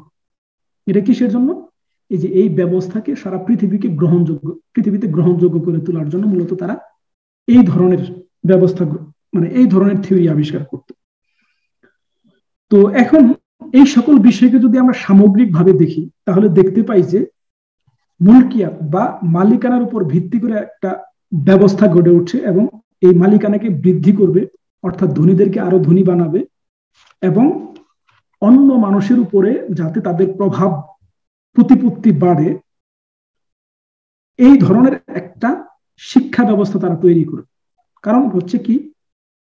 কারণ হচ্ছে যে ওই সময়ে যেমন এত শিক্ষা ব্যবস্থাতে ছিল না, কি বলে, এত বিস্তৃত অর্থে শিক্ষা ব্যবস্থা ছিল। মূলত আপনারা যদি ইন্ডাস্ট্রিয়ালাইজেশনের ইতিহাস পড়েন, ওখানে শিক্ষা ব্যবস্থার ইতিহাসও পাবেন। শিক্ষা ব্যবস্থার ব্রিটেনের বা ইউরোপের যে শিক্ষা ব্যবস্থার ইতিহাস, এটা ইন্ডাস্ট্রিয়ালাইজেশনের সাথে জড়িত। মূলত তারা ওই সকল ফ্যাক্টরিতে বা বুর্জুয়াদের স্বার্থকে রক্ষা করবে, এর সাথে সঙ্গতি রক্ষা করে যাতে চলতে পারে, এই মানে তাদেরকে উন্নীত করার জন্য শিক্ষা ব্যবস্থা প্রণয়ন করা হয়। এটা শিক্ষা ব্যবস্থার ইতিহাস। এক্ষেত্রে কারোর দ্বিমত নেই, এখানে ইখতিলাফ নাই কিন্তু। তো আর এটা করার সময় তারা কি করছে? এখন কথা হচ্ছে যে তারা কেন কাজ করবে, মানুষ কেন কাজ করবে? তো এই ক্ষেত্রে তারা আরেকটা বিষয় সামনে নিয়ে আসে, সেটা হচ্ছে কি? ব্যক্তি স্বার্থকে রাখা হয় সামনে, যে তুমি যদি কি করো, তুমি যদি কাজ করো, তাহলে তুমি ধনী হইতে পারবা, এই হইতে পারবা, সেই হতে পারবা। এখানে বললাম না যে ইন্ডিভিজুয়ালিজম, এটা কোথা থেকে আসছে? এখানে ব্যক্তি স্বার্থকে সামনে নিয়ে আসা হয়েছে। এখানেও আখলাক এবং দিনের কোনো স্থান নেই। যেমন ডেভিড হিউমের একটা কথা আছে, সেটা হচ্ছে এরকম: যদি আমরা মানুষকে নিয়ন্ত্রণ করতে চাই, তাহলে তাদেরকে ব্যক্তিগত স্বার্থের পেছনে ধাবিত করতে হবে। কেননা ব্যক্তিগত স্বার্থ এমন একটা বিষয়, সে কোথায় এটা পাবে? সিস্টেম থেকে তাকে অর্জন করে নিতে হবে, যার কারণে তাকে কি অবশ্যই সিস্টেমের অধীনে আসতে হবে। এটাই কি ইন্ডিভিজুয়ালিজম, এটাই কি হেডোনিজম, এটাই কি কনফর্মিজম। এখন কথা হচ্ছে, যেই মানুষ ব্যক্তিগত স্বার্থের পেছনে ছুটে, সে কোথায় যায়? হয় বিসিএস এর বই পড়ে সারাদিন ফার্স্ট ইয়ার থেকে, তুর্কিতে দেখি কেপিএসএস পড়ে, সব জায়গায় দেখবেন। কারণ হচ্ছে তার কি, আমি ওই কর্পোরেটের বা ওই সিস্টেমের একটা ভালো শ্রমিক কিভাবে হবো, এটি হচ্ছে তার চিন্তাধারা। তো এটার মাধ্যমে কি, তাকে খুব ইজিলি নিয়ন্ত্রণ করা যায়, তাকে খুব ইজিলি নিয়ন্ত্রণ করা যায়। ফাস্তাখাফা কাওমাহু ফাআতাউহু ইন্নাহুম কানু কাওমান ফাসিকিন। এটা শুধুমাত্র আজকে না, ফেরাউনের শাসন ব্যবস্থার মধ্যে আমরা এটা দেখতে পাই। ফাস্তাখাফা কাওমাহু, ফেরাউন তার জাতিকে সবচাইতে মানে কি বলবো, নিগৃহীত করতো, নিপীড়িত করতো, অসম্মানজনক আচরণ করতো, এরপরও তারা কি করছে, তার আনুগত্য করছে। কি কারণে? তারা ফাসিক কওম ছিল। আর ফাসিক কওমের, ফাসিক কাকে বলে? কি ইনকানা আবাউকুম আবনাউকুম ওয়া ইখওয়ানুকুম আজওয়াজুকুম আশিরাতুকুম আমওয়ালিন ইকতারাফতুমুহা ওয়া তিজারাতুন তাকশাউনা কাসাদাহা আহাব্বা ইলাইকুম মিনাল্লাহি ওয়া রাসূলিহি ফাতারাব্বাসু হাত্তা ইয়াতি আল্লাহু বিআমরিহি ওয়াল্লাহু লা ইয়াহদিল কওমাল ফাসিকিন। এখানে দেখেন ফাসিকের সংজ্ঞা এখানে আছে, যারা ব্যক্তি স্বার্থকে প্রাধান্য দিয়ে থাকে, যারা আল্লাহ এবং তার রাসূলের চাইতে, আল্লাহর পথে সংগ্রামের চাইতে তাদের ব্যক্তিগত সম্পদকে, তাদের পরিবারকে বেশি গুরুত্ব দিয়ে থাকে, তারা কি? ফাসিক। আর ওখানে দেখেন ফাআস্তাখাফা কওমহু ফাআতাউহু ইন্নাহুম কানু কওমান ফাসিকিন। আমরা যদি ব্যক্তিগত স্বার্থের পিছনে ছুটে বেড়াই, শুধুমাত্র ব্যক্তিকেন্দ্রিক জীবন গঠন করি, তাহলে কি আমি নামাজ পড়লেও, আমি হয়তো সারাদিন আল্লাহ বিল্লাহ করলেও কি আমি ওই গোষ্ঠীর অন্তর্গত। তো এখানে দেখেন তারা আমাদেরকে কোথায় ধরছে। তারা যদি আমাদেরকে ইন্ডিভিজুয়াল ইন্টারেস্টের পেছনে লেলিয়ে দিতে পারে, তাহলে কি আমাদেরকে তাদের নিয়ন্ত্রণ করা খুবই সহজ। এটা হচ্ছে কি তাদের সবচেয়ে বড় লক্ষ্য। এই কারণে দেখবেন বর্তমানে শিক্ষা ব্যবস্থা থেকে শুরু করে সকল কিছু এটার উপর প্রতিষ্ঠিত। তো আমাদেরকে এই সম্পর্কে সজাগ থাকতে হবে, কারণ যে ব্যক্তি ব্যক্তি স্বার্থের পিছনে ছুটে না, যে ব্যক্তি মানুষের কল্যাণের জন্য ছুটে বেড়ায়, তাকে পৃথিবীর কোন শক্তি নিয়ন্ত্রণ করতে পারে না। এটা আমরা কোথায় দেখতে পাই? খুদি রামুজ দেবে খুদি, ব্যক্তি এবং সমাজের যে সম্পর্ক, এটা কেমন হবে, এখানে আমরা কি আল্লামা ইকবাল এটা অসাধারণ ভাবে তুলে ধরছি। এই জন্য আমাদেরকে খুদিকে কি করতে হবে? আমাদের খুদিকে বিকশিত করতে হবে, আমাদের ব্যক্তিত্বকে বিকশিত করতে হবে। একই সাথে এটা যাতে সমাজ ইমপ্লিমেন্টেড হয়, সমাজের মানুষ যাতে এর দ্বারা উপকৃত হয়, সমগ্র পৃথিবীর মানুষ যাতে সম্মানজনক আশরাফুল মাখলুকাত হিসেবে বেঁচে থাকতে পারে, যাতে কোনো গোষ্ঠীর ক্রীড়নক না হয়, এই জন্য কি আমাদেরকে এর আলোকে কাজ করা আমাদের উপর অবশ্য দায়িত্ব এবং কর্তব্য।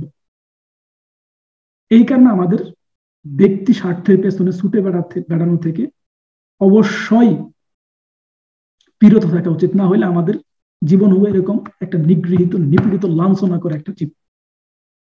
তো এখানে যদি আমরা দেখি, যেমন জন স্টুয়ার্ট মিল, যাকে আমরা বড় দার্শনিক হিসেবে জানি, মানে যাকে ছাড়া বর্তমান সোসিওলজি বলেন, অর্থনীতি বলেন, পলিটিক্যাল সায়েন্স বলেন কি অচল। সে কি ছিল জানেন?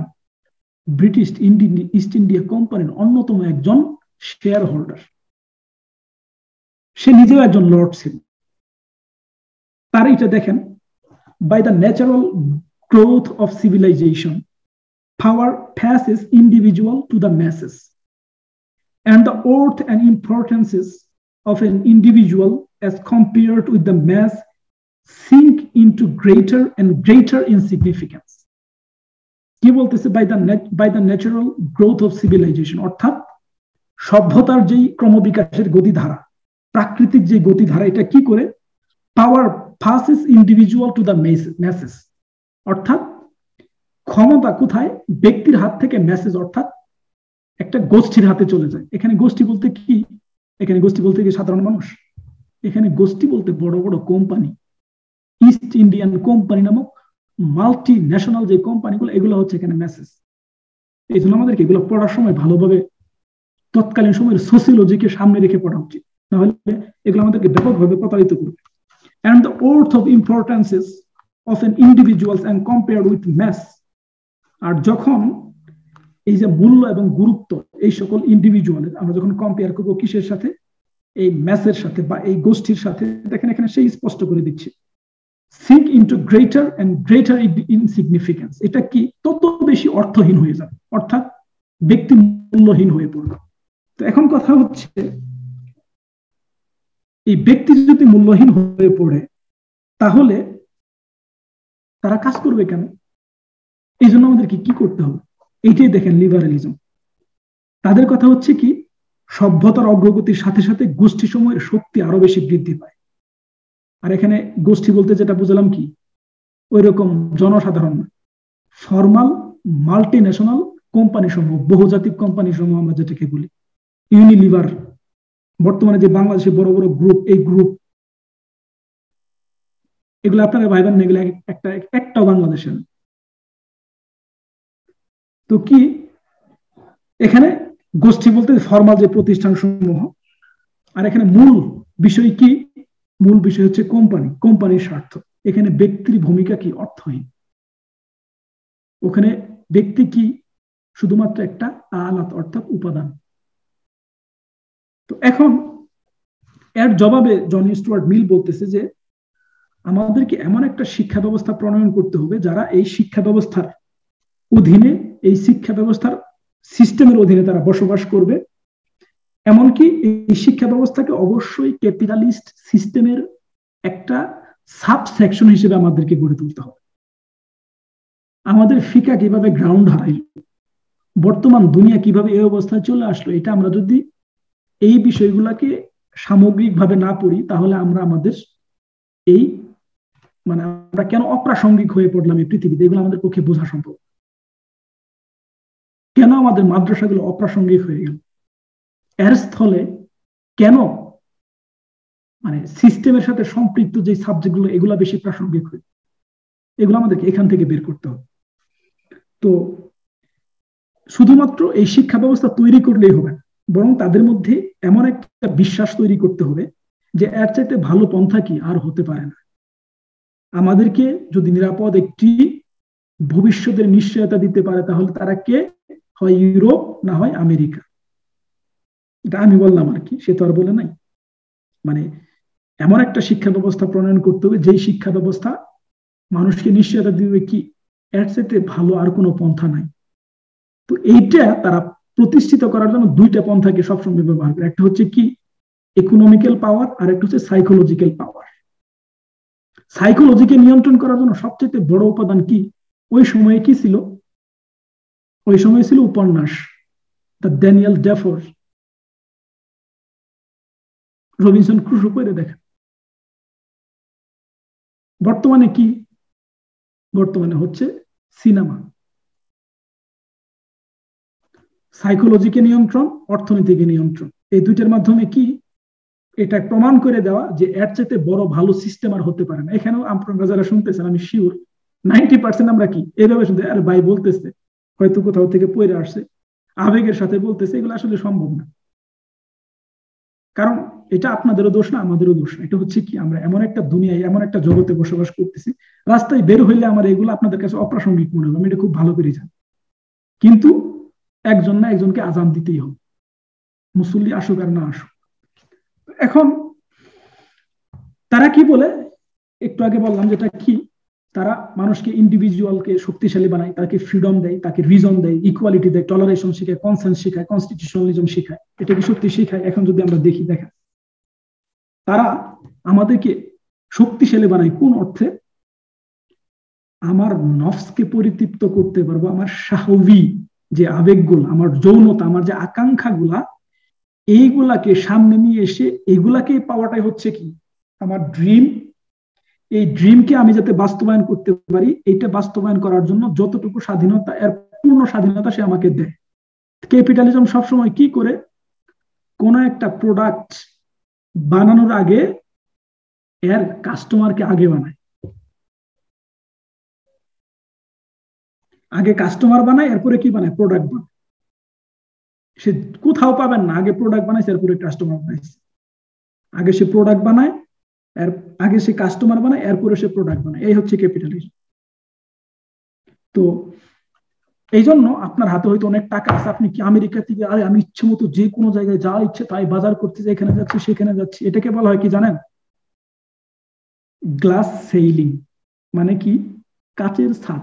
আপনি হয়তো দেখতেছেন না, কিন্তু আপনি যখন একটু এইভাবে দাঁড়াইতে তখন ঠাস করে মাথায় লাগবে।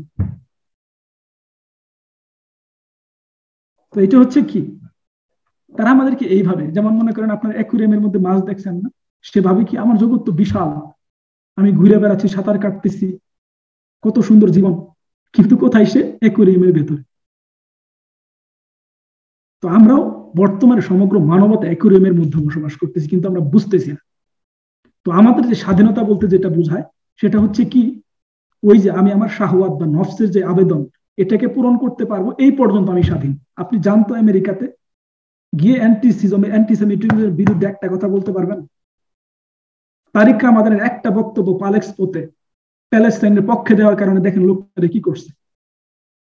আমরা যেই অর্থে স্বাধীন বলি, আমরা যেই অর্থে ওই সব কথা বলে, এগুলো একটা অর্থ স্বাধীন না, এগুলো হচ্ছে আমি আমার নিজের নফসকে, নিজের আত্মাকে, আত্মা ও নফস না, এখানে আমার সাহবী অর্থাৎ জৈবিক চাহিদাকে পূরণ করার জন্য যেই সকল বিষয়ের প্রয়োজন, এমনকি ক্যাপিটালিজমকে আমি যতদিন পর্যন্ত সেবা করবো আমি ততদিন পর্যন্ত স্বাধীন। এইটুকু স্বাধীনতা সে আমাকে দেয়, এর বাহিরে সে আমাকে দেয় না। তো যেমন এর সবচেয়ে বড় প্রমাণ কি আপনারা তো জানেন, আমেরিকান ড্রিম। আমেরিকান ড্রিম কি, কে বলতে পারবেন? আমেরিকান ড্রিম হচ্ছে একটা সুন্দর বউ, একটা কুত্তা, সাদা অথবা কালো, ছোট, এরকম, বেশি বড় হওয়া যাবে না, ইনজেকশন দিয়ে টেনে মাইরে ফেলছে এরকম। এরপরে আড়াইটা বাচ্চা, মানে আড়াইটা বাচ্চা স্ট্যাটিস্টিক্যালি মানে না, আড়াইটা বাচ্চা হবে এরকম কিছু না, মানে ভাগ করলে জনসংখ্যাতে আড়াইটা করে বাচ্চা হয়। এরপরে হচ্ছে একটা ফ্রিজ, যেটা মানে দিয়ে ভর্তি থাকবে, খাবার দাবার এগুলো দিয়ে ভর্তি থাকবে। আর একটা হচ্ছে সুন্দর গাড়ি, এটা 100 বছর আগে ছিল আর কি, এখন নাই, এখন বউ লাগে না, এখন একটা কিছু হইলে হইলো আর কি। কুত্তা ঠিক আছে। এরপরে হচ্ছে আপনার বাচ্চা, এখন আর ওটা নাই, এখন বাদ, ওটা আউট। তো ওই ফ্রিজটাও ঠিক আছে আর কি, মানে একটা ফ্রিজ থাকবে, ভর্তি থাকবে ওইটা, আর একটা সুন্দর গাড়ি থাকবে। এটা হচ্ছে আমেরিকান ড্রিম। এটা কি শুধু আমেরিকান ড্রিম নাকি ড্রিম অফ দ্য ওয়ার্ল্ড? আপনারা চিন্তা করেন তো, ড্রিম অফ দ্য ওয়ার্ল্ড, এটা যুব সমাজের স্বপ্ন হচ্ছে এটা। এখন কথা হচ্ছে ইসলাম হাওয়াই যে আসলি, অর্থাৎ মৌলিক যে চাহিদা, এটাকে পূরণ করাকে অবশ্যই গুরুত্বপূর্ণ মনে করে। আমি অবশ্যই খাদ্য, বস্ত্র, বাসস্থান, চিকিৎসার যে মৌলিক চাহিদা, এটা সুন্দরভাবে ইসলাম আমাকে এটা নিশ্চিত করতে বলে। কিন্তু আমার জীবনের উদ্দেশ্যকে, আমার অস্তিত্বের উদ্দেশ্যকে শুধুমাত্র এই কয়েকটা বিষয়ের মধ্যে নামিয়ে নিয়ে আসাটা কি, এটা মানবতার প্রতি অপমান। কারণ মানুষ কি খালিফাতুল্লাহ? শুধুমাত্র মানবতাকে, মানুষের উদ্দেশ্যকে, মানুষের সৃষ্টির উদ্দেশ্যকে এই কয়েকটা মানে বৈষয়িক বিষয়ের মধ্যে নামায় নিয়ে আসা কি, তারা আমাদেরকে এই অবস্থায় আছে। এই জন্য কি আমরা যখন রিবির ভাষণ পড়ি, কাদেসিয়ার যুদ্ধের আগে, সেই রুস্তমের সামনে কি ছিল, যে ইবতাআসান আল্লাহ, আল্লাহ আমাদেরকে পাঠাইছে, লিনুখরিজা মান শাআ মিন ইবাদাতিল ইবাদ ইলা ইবাদাতিল্লাহ, মানুষকে মানুষের গোলামি থেকে মুক্ত করে আল্লাহর গোলাম বানানোর জন্য। ওয়া মিন যিকিদ দুনিয়া ইলা সাআতিহা, দুনিয়ার যে সংকীর্ণতা, এই সংকীর্ণতা থেকে মুক্ত করে আখিরাতের যে বিশালতা, এই বিশালতার দিকে।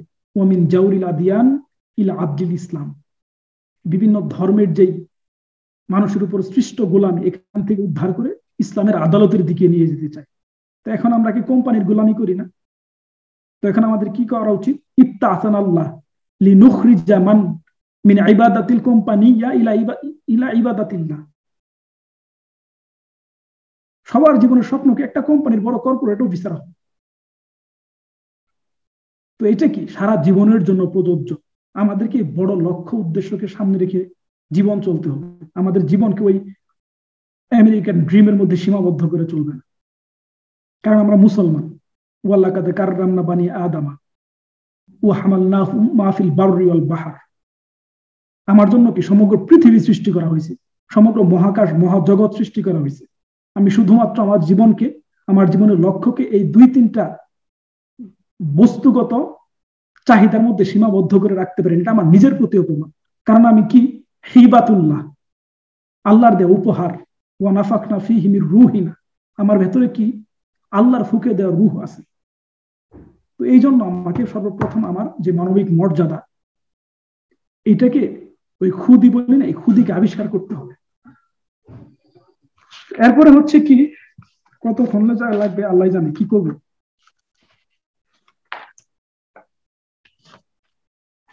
আচ্ছা, আপনারা শুনতে থাকেন, যারা চলে যেতে চান চলে যেতে পারেন, যারা ঘুমাইতে চান ঘুমাইতে পারেন, সমস্যা নেই। আমি এটা রেকর্ড করি, পরে আপনারা শুনেন। এখানে যেহেতু যারা অডিওতে আছেন তারা ঘুমাইতে পারেন, আর যারা ভিডিওতে আছেন তারা ভিডিও অফ করে ঘুমাইতে পারেন। আর যারা চলে যেতে চান চলে যেতে পারেন, কারণ আর আমার প্রায় 1 ঘন্টার মতো লাগবে আর কি। তো এরপরে হচ্ছে, তো আমরা যদি এই লিবারেলিজমের যে ফিলসফি, এর যে প্যাশনের যে বিষয়টা, এটাকে যদি আমরা দেখি, আর লিবারেলিজমের নামক যেটাকে আমরা দেখানো হয়, এর মধ্যে কি একটা আইরনি ছাড়া আর কিচ্ছু না।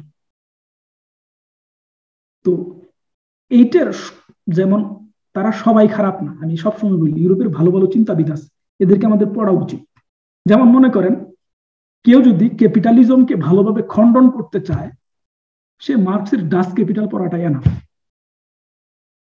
কেউ যদি ড্যানিয়েল ডেফো রবিনসন ক্রুসোকে খণ্ডন করে পড়তে চায়, কেউ জুমা পড়ুক, এনাফ। তো একইভাবে এতক্ষণ যে আমরা আলোচনা করলাম, এই লিবারেলিজমকে যদি কেউ খণ্ডন করতে চায়, তার পক্ষে শুধুমাত্র কার্ল স্কিমিথ, বিখ্যাত জার্মান দার্শনিক, তার বইগুলো পড়ায় এনাফ। তার একটা বিখ্যাত বই হচ্ছে political theology, 4 chapters on the concept of সভারেনিটি। এতক্ষণ পর্যন্ত যা বললাম এগুলাকে সে সবগুলাকে কি বলে একদম মানে একটা ওয়ার্ড আসতে সেটা বলা যাবে না, সুস্পষ্ট ভাবে তুলে ধরছে। তো এইটা আপনারা পড়তে পারেন। তো তার মতে লিবারেলিজম হচ্ছে, সে লিবারেলিজম অনেক কাজ করছে, রোমান্টিক থিওলজি, এগুলো তার অনেক কিছু আছে। তার মতে লিবারেলিজম হচ্ছে লিবারেলিজমের সম্পূর্ণ বিপরীত কাজ করাটাই হচ্ছে লিবারেলিজম। তো এটা কি গেল লিবারেলিজমের মানে আসলে তাদের যে চিন্তাধারা কি, এখান থেকে আমি সামান্য কিছু বললাম, এখানে আপনাদের আরো বই পড়তে হবে, না হলে এটা হবে না। এমনকি ওই অন্য দৃষ্টিকোণ থেকে পড়তে হবে, যদি বইয়ে যেভাবে লেখা ওইভাবে পড়লেও হবে না। এখন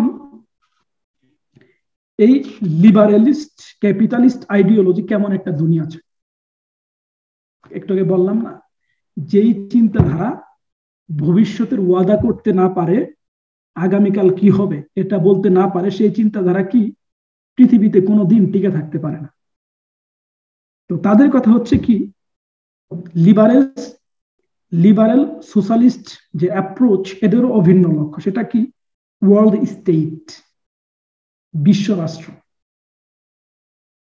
তো তাদের মতে এই ওয়ার্ল্ড স্টেট অর্থাৎ বিশ্ব রাষ্ট্র হচ্ছে কি ইতিহাসের সর্বশেষ পর্যায়ে, এরপর আর কোনো কিছু নেই। তো এটা হতেই হবে। আর এটা কারা প্রতিষ্ঠা করবে? এটা যারা এই চিন্তাধারায় বিশ্বাসী, অর্থাৎ অ্যারিস্টোক্র্যাট, ক্যাপিটালিস্ট, ডেমোক্রেট, তাদের দ্বারা প্রতিষ্ঠিত হবে। অন্যদের দ্বারা কি হবে না, এটা প্রতিষ্ঠিত হবে না। তো এই ক্ষেত্রে যিনি খুব সুন্দরভাবে লিবারেলিজমের ওয়ার্ল্ড স্টেটটা কেমন হবে এটা যিনি তুলে ধরছেন, তিনি হচ্ছেন বিংশ শতাব্দীর সর্বশ্রেষ্ঠ দার্শনিকদের একজন, এমনকি ব্রিটেনের ইতিহাসের অ্যাংলো স্যাক্সন ওয়ার্ল্ডের প্রতিনিধিত্বকারী সবচেয়ে বড় ফিলোসফার বার্ট্রান্ড রাসেল। এখানে রাসেল সম্পর্কে একটা বলে নেই, আজকে রাসেলকে যেহেতু ব্যাপকভাবে সমালোচনা করব, আগে তার কিছু, সে একদম বহুমুখী প্রতিভা, এটাকে আমাদেরকে স্বীকার করতে হবে। আমাদের বর্তমান যে কম্পিউটার সিস্টেমের যে অ্যালগোরিদম বা অনেক কিছু, তার প্রিন্সিপিয়া অফ ম্যাথমেটিকের উপর ভিত্তি করে রচিত। কার্ল স্মিথের বইটির নাম কি বলেছিলেন? Political theology, 4 chapters on the concept of সভারেনিটি। তো এখন এই বার্ট্রান্ড রাসেলের দিকে যদি আমরা তাকাই, কি বললাম, সে একজন বহুমুখী প্রতিভা।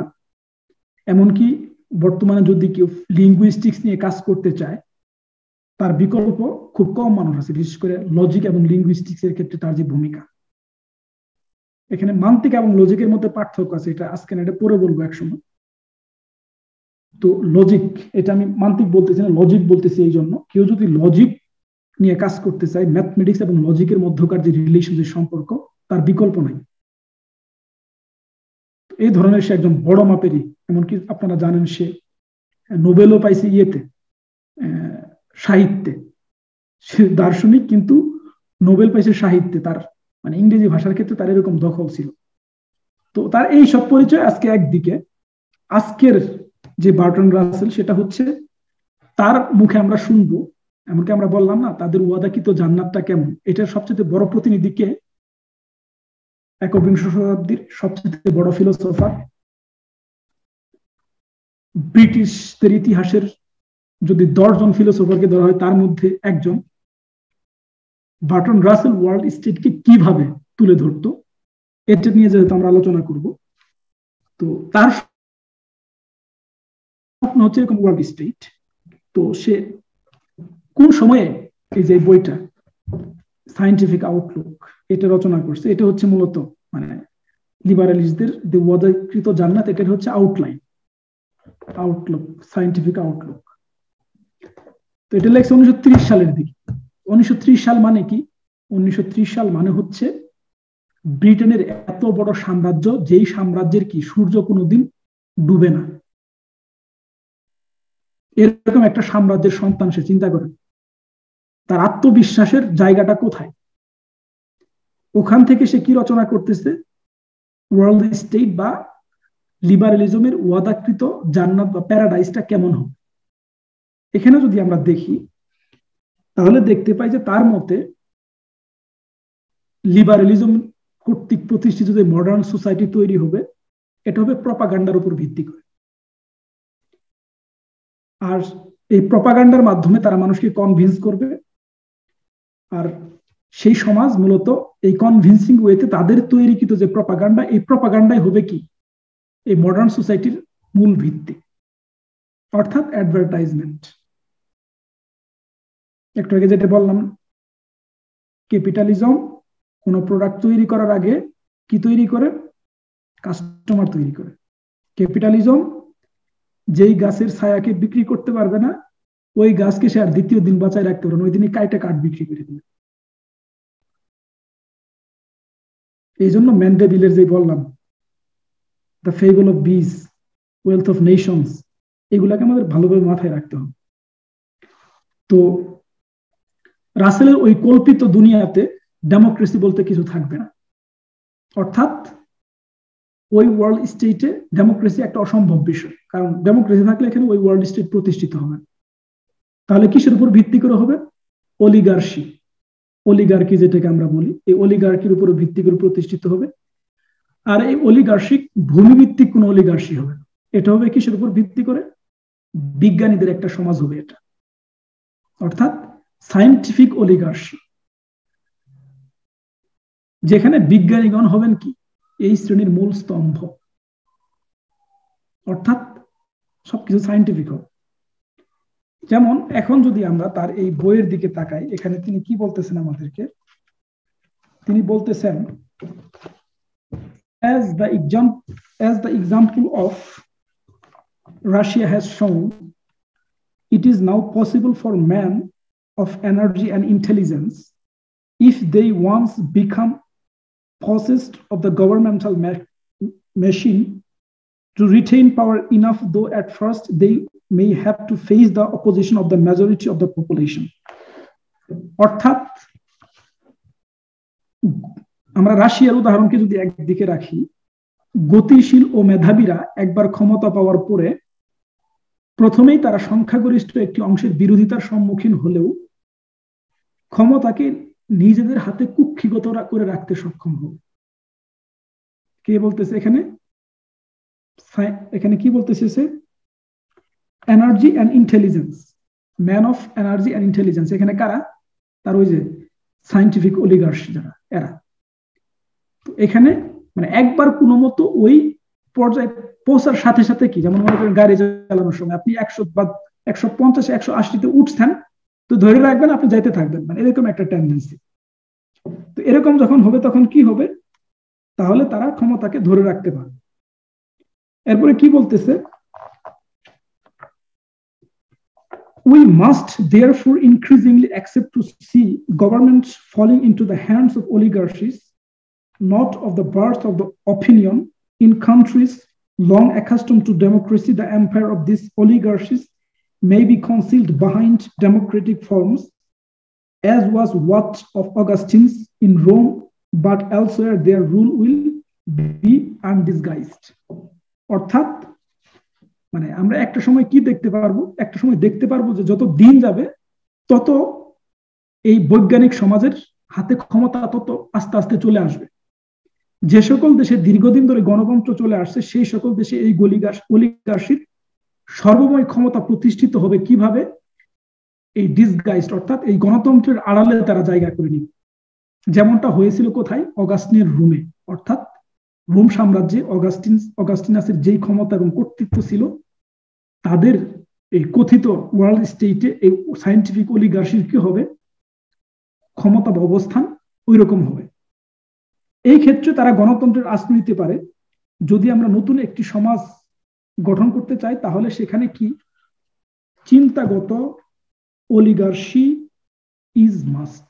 কি বলতেছে, if there is no scientific experimentation in the construction of new kinds of societies, the rule of an oligarchy of opinion is essential. It may be expected that there will be conflicts between different oligarchies, but that ultimately one oligarchy will acquire world dominion and will produce a worldwide organization. কি বলতেছে যে ওই অলিগার্শিকদের মধ্যে মাঝে মধ্যে কিছু সমস্যা হলেও একটা সময় গিয়ে কি ওই অলিগার্সিদের একটা শ্রেণী সমগ্র পৃথিবীর ক্ষমতাকে গ্রহণ করতে পারবে এবং কি করতে পারবে, ওয়ার্ল্ড ওয়াইড একটা অর্গানাইজেশনকে প্রতিষ্ঠিত করতে পারবে বা গঠন করতে পারবে, as complete and elaborate as that now existing in the USSR। অর্থাৎ রাশিয়ার উদাহরণ দিচ্ছে এখানে। তো এরপরে কি বলতেছে, সায়েন্টিফিক টেকনোলজিকে ধারণ করতে হবে। যারা সায়েন্টিফিক টেকনোলজিকে মেকানিজমকে ধারণ করতে না পারবে, তাদের বেঁচে থাকার কোনো অধিকার নেই। Such a state of affairs will have both merits and demerits, অর্থাৎ ব্যর্থতা এবং সফলতা উভয় থাকতে পারে। More important than either, however, is the fact that nothing less will enable a society imbued with scientific technique to survive. Scientific technique demands organization, and the more it becomes perfected, the larger are the organization that is demanded. তার ভাষায় যে এই scientific যে organisation, এটা কি চায়, সব সময় অগ্রগতি চায়, সামনের দিকে এগিয়ে যেতে চায়। আর তার কথা হচ্ছে এটা যত পারফেক্ট হবে, তার পক্ষে কি আরো বড় বড় অর্গানাইজেশন বা বড় বড় কিছু করা তত বেশি সহজ থেকে সহজতর হয়ে উঠবে। তো এখানে দেখেন মানে কেমন একটা অর্গানাইজেশন। এখানে যদি আমরা দেখি, quite apart from war, an international organization of credit and banking is necessary to the prosperity not only of some countries but of all. এখানে যুদ্ধের দরকার নাই। এখানে কি, এখানে আন্তর্জাতিক একটা ব্যাংকিং অর্থাৎ ফাইন্যান্স এবং ক্রেডিট সিস্টেমের দরকার, যেটা দ্বারা কি শুধুমাত্র ওই নির্দিষ্ট দেশ না, সকল দেশের উন্নতি এবং অগ্রগতি কি হবে, নিশ্চিত হবে। এখানে উন্নতি অগ্রগতি বলতে কি, ওই অলিগার্শিক ওই শ্রেণীর মাধ্যমে। তো এখানে দেখেন বাংলাদেশ কিছুদিন আগে এই সপ্তাহে IMF থেকে $4 বিলিয়ন ঋণ চাইছে, ঠিক না? দেখেন তো এখানে আছে কিনা, organization of credit and banking is necessary. সারা দুনিয়াতে এটা প্রচলিত কিনা? এমনকি লিবর কোথায় প্রতিষ্ঠিত, এটা আমি আগের তো বলছিলাম। এরপর হচ্ছে আপনার পুরস এন্ড স্ট্যান্ডার্ডস, মোদিস, এগুলা কোথায় প্রতিষ্ঠিত?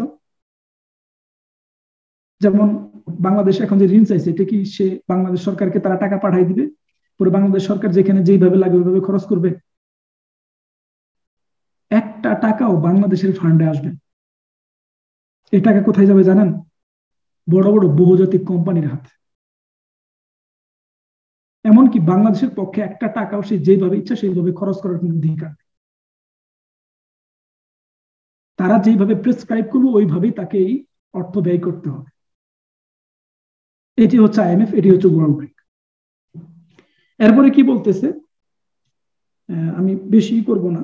The advantages of worldwide organization, both in preventing the waste of economic competition and in removing the danger of war, are so great as to be becoming an essential condition for the survival of societies possessing scientific technique. তো এখানে যদি দেখি তাহলে দেখতে পাই যে the advantage of worldwide organization, এই world অর্গানাইজেশনটা কি করবে, এই ওয়ার্ল্ড অর্গানাইজেশনটা সমাজের মধ্যে যে অর্থনৈতিক প্রতিযোগিতা এটাকে কমায় নিয়ে আসবে। এরপর হচ্ছে আপনার যুদ্ধের যে বিষয়টা এগুলাকে কমায় নিয়ে আসবে। এগুলা কি, এগুলো হচ্ছে তাদের তথাকথিত সায়েন্টিফিক দুনিয়ার ওয়াদা।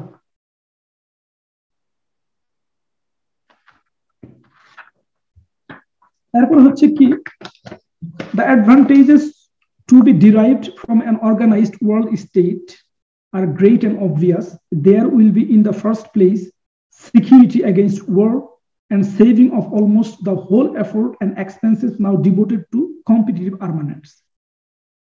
তো তাদের যে এই ওয়ার্ল্ড অর্গানাইজেশন বা ওয়ার্ল্ড স্টেট যে হবে, এটা কি করবে, এইটা মানে অনেক বড় একটা যে নিয়ে আসবে, উপকার নিয়ে আসবে, এটা কি obvious. There will be, in the first place, security against war. যুদ্ধের পরিবর্তে কি থাকবে, নিরাপত্তা থাকবে, and saving almost the whole effort and expenses now devoted to competitive armaments, মানে অস্ত্রের প্রতিযোগিতার ক্ষেত্রে যে বিষয়টা, এটা কি হবে, কমে যাবে।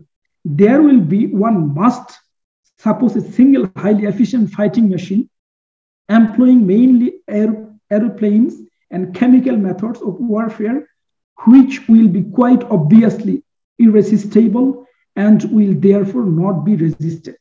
তবে বিশ্ব শান্তির জন্য কি থাকতে হবে, এরকম ফাইটার প্লেন থাকতে হবে, আবার কেমিক্যাল উইপেন থাকতে হবে, যাতে কি কোথাও এই ব্যবস্থার বিরুদ্ধে কেউ মাথা চালাতে দাঁড়াইতে না পারে। এখন আমেরিকার যে বাজেট, এটা কত, এটা কি বলে তারা, বাজেট অফ ডিফেন্স নাকি অফেন্স? যুদ্ধ করার বাজেট, কিসের ডিফেন্সের বাজেট? $800 বিলিয়ন।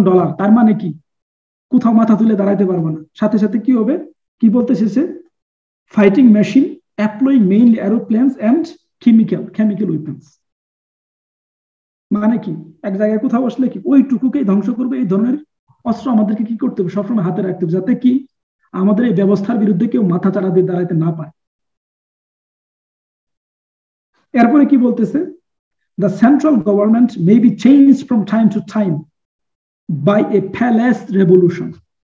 এই যে সেন্ট্রাল গভর্নমেন্ট হবে, এটা প্রসাদ ষড়যন্ত্রের মাধ্যমে কখনো কখনো পরিবর্তিত হলেও, but this will only alter the personnel of the figureheads. এটা শুধুমাত্র ব্যক্তিকে পরিবর্তন করবে, not the essential organization of the government. সরকারের কোনো গুরুত্বপূর্ণ কোনো কিছুকে কি করতে পারবে না, পরিবর্তন করতে পারবে না। দেখেন তো দুনিয়ার সাথে মিলে কিনা। এরপরে কি বলতেছে, এরপরে যদি আমরা দেখি, the central government will of course forbid the propaganda of nationalism, by means of which at present anarchy is maintained, and will put its place a propaganda of loyalty to the world state. এটা কি, তার নিজস্বতা, তার স্বকীয়তা রক্ষা করার জন্য কোনো ধরনের প্রপাগান্ডা চালাইতে পারবে। If it can subsist for a generation, will be stable. যদি এই বিশ্ব রাষ্ট্রকে, এরকম একটা বিশ্ব রাষ্ট্রকে একটা জেনারেশন কোনোভাবে ধরে রাখতে পারে, তাহলে কি হবে, it will be stable. এটা কি, স্টেবল হবে। The gain from an economic point of view will be enormous. আর এরকম হইলে অর্থনৈতিক দিক থেকে কি, এটার যে সমৃদ্ধি বা এটার যে ফায়দা অনেক বেশি হবে। There will be no waste in competitive production, মানে তখন কি কম্পিটিটিভ থাকবে না, কম্পিটিশন থাকবে না কারোর মধ্যে অর্থনৈতিক উৎপাদনের ক্ষেত্রে। No uncertainty as to employment, no poverty, no sudden alternation of good and bad times. Every man willing to work will be kept in comfort, and every man unwilling to work will be kept in prison. আর এরকম একটা ব্যবস্থায় যে ব্যক্তি কাজ করবে সে কি কমফোর্টের মধ্যে থাকবে, আর যে কাজ না করবে সে কই থাকবে, প্রিজনের মধ্যে থাকবে। লিবারালিজমের ওয়াদাকৃত দুনিয়া। আপনি হয় সিস্টেমের গোলাম, না হয় কই জায়গা আপনার জেলখানায়। এরপরে কি, এরপরে যদি দেখি, economic motives will be employed to regulate population. অর্থনৈতিক মোটিভ কি হবে, জনগণকে রেগুলেট করার অন্যতম একটা পন্থা হবে, which will probably be kept stationary. আর এটাই হবে কি স্টেশন, মানে কি অন্য কোনো উপাদান এখানে কাজ করবে না। মানে কি আপনি পড়ালেখা করবেন কিসের জন্য, কত বেতনে চাকরি পাবো এটার জন্য, আর কোনো কিছু কি লক্ষ্য নাই। এরপরে দেখেন, whether man will be happy in this paradise, I don't know. এই যে জান্নাত, তাদের ওয়াদাকৃত জান্নাতে, weather man will be happy in this paradise, মানুষ এই জান্নাতে সুখী হবে কি না হবে এটা আমি জানি না। পারহ্যাপস, তবে biochemistry will show us how to make a man happy provided he has the necessaries of life. তো আমি এখানে কিভাবে সুখী করতে পারবো? বায়োকেমিস্ট্রি, তার মানে কি? আপনি ড্রাগ নিবেন, মন খারাপ লাগলে ড্রাগ নিন, মদ খাবেন, মানে আপনাকে সুখী করার জন্য এই প্যারাডাইসের মধ্যে কি বায়োকেমিস্ট্রি কাজ করবে। এখন যদি আমরা দেখি তাহলে বর্তমানে যে আমাদের ওষুধের মধ্যে আর ড্রাগের মধ্যে তাহলে কোনো পার্থক্য আছে? তো এই দুনিয়ায় আপনি সুখী থাকবেন কি, যেহেতু তার কি ফিজিক্যাল ওয়ার্ল্ড, এটা কি না আধ্যাত্মিক ভাবে আপনি সুখী না অসুখী এটা দেখার দরকার আছে নাকি? এখানে কি মোটিভস এর কথা বলতেছে, কেমন দুনিয়া হবে এটা বলতেছে। তা আপনি এখানে কি হবেন? Biochemistry will show us how to make a man happy provided he has the necessaries of life. Perhaps dangerous sports will be organized for those whom boardroom should otherwise turn into anarchists.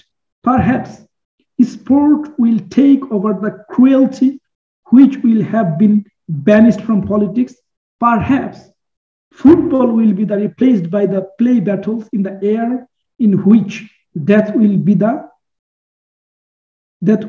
the penalty to defeat. ফুটবলের উন্মাদনা কোথা থেকে আসলো টের পাইছেন এখন?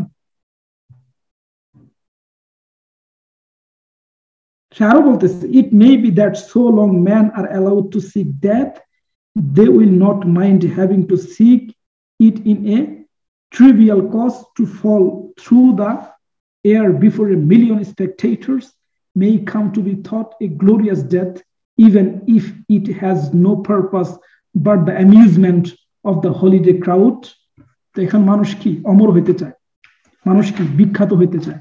তো সে কি করবে? সে বিখ্যাত হওয়ার জন্য লক্ষ লক্ষ মানুষের সামনে এমন খেলা মত্ত হইতে সে বিন্দুমাত্র চিন্তা করবে না, যার অবধারিত কি পরিণতি মৃত্যু। এখানে কোথা থেকে আসতে চিন্তা করতেছেন নাকি? গ্ল্যাডিয়েটরস মুভি আপনারা দেখছেন না? গ্ল্যাডিয়েটরস এর মডার্ন রূপ।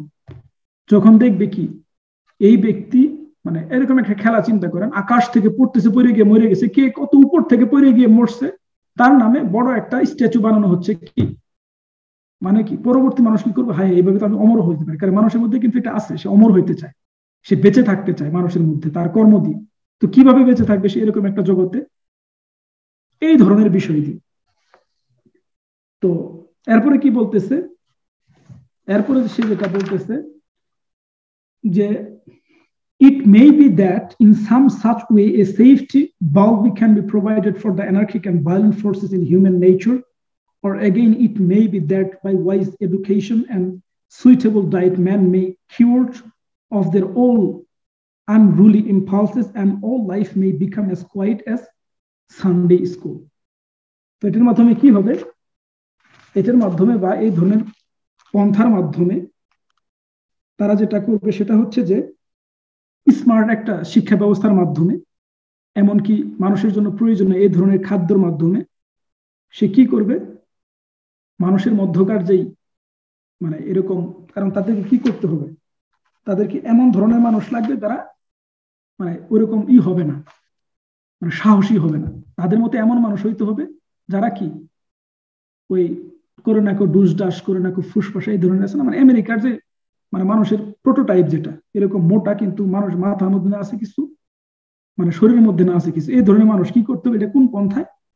এটার পন্থা হচ্ছে যে কিসের মাধ্যমে? Suitable diet man may cured of their all unruly impulses and all life may become as quiet as Sunday school. Sunday স্কুলের মতো হবে এই ধরনের একটা লাইফ, হলিডে আর কি। তো এখন কথা হচ্ছে যে এই ধরনের একটা জগতের ভাষা কেমন হবে? কারণ পৃথিবীতে ভিন্ন ভিন্ন ভাষা। ভাষা কি চিন্তা এবং ধারণাকে প্রকাশের বড় একটা মাধ্যম। তো কেমন একটা ভাষা হইলে এই ধরনের একটা দুনিয়া প্রতিষ্ঠা করা যায়? কারণ প্রত্যেকটা ভাষাতে মূল্যবোধের কথা বলা আছে, প্রত্যেকটা ভাষাতে স্রষ্টার কথা বলা আছে, প্রত্যেকটা ভাষাতে ভালোর কথা বলা আছে, খারাপের কথা বলা আছে, বীরত্বের যে গৌরব এটার কথা বলা আছে। তাহলে এরকম একটা দুনিয়ার ভাষা কেমন হবে? There will be, of course, be a universal language which will be either Esperanto or Pidgin English. এক্ষেত্রে ভাষাটা হবে কি? এক্ষেত্রে ভাষাটা হবে অবশ্যই প্যারান্টো, আর না হয় পিডগিন ইংলিশ। পিডগিন ইংলিশ মানে হচ্ছে গ্রামাটিক্যাল কি বলতেছে না বলছে ওটার কোনো দরকার নেই, মানে সে নিজের ভাব প্রকাশ করতে পারলেই হচ্ছে, এটা হচ্ছে পিডগিন ইংলিশ। দেখেন তো ওই দিকে তারা নিয়ে যাচ্ছে কিনা। এরপরে বলতেছে কি, the literature of the past will for the most part not be translated into this language since its outlook and emotional background will be considered unsettling. এমনকি আগের যেই উপন্যাস বা যেই বই পুস্তক আছে এগুলো এই পিডগিন ল্যাঙ্গুয়েজে কি হবে না, অনুবাদ হবে না। কি জন্য হবে না? কারণ হচ্ছে যে যাতে এখানে ইমোশনের কোনো স্থান না থাকে। কারণ মানুষের ইমোশনকে কিন্তু অর্থনৈতিকভাবে মোকাবেলা করা খুব বেশি সম্ভব হয় না। দেখবেন অনেক বড় লোকের ছেলে বস্তির একটা মেয়ের প্রেমে পড়ে কি চলে গেছে, বাপের সম্পদ আমার কি।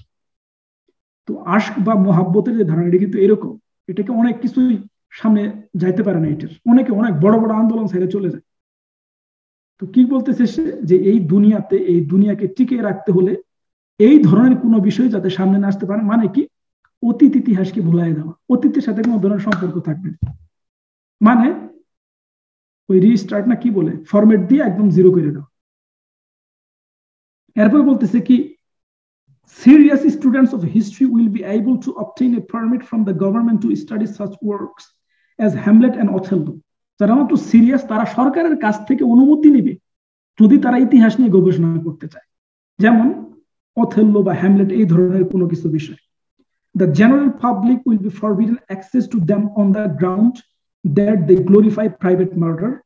Boys will not be allowed to read books about pirates or red Indians.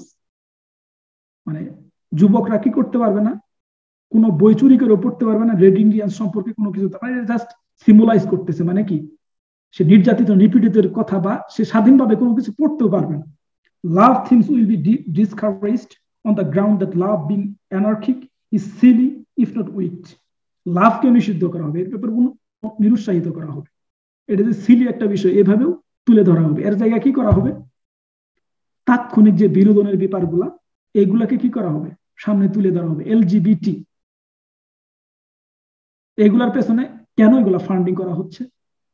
তো দেখেন এটা হচ্ছে কি, এটা হচ্ছে তাদের ওয়াদাকৃত জান্নাত বা ওয়ার্ল্ড স্টেট হবে, এরকম একটা ওয়ার্ল্ড।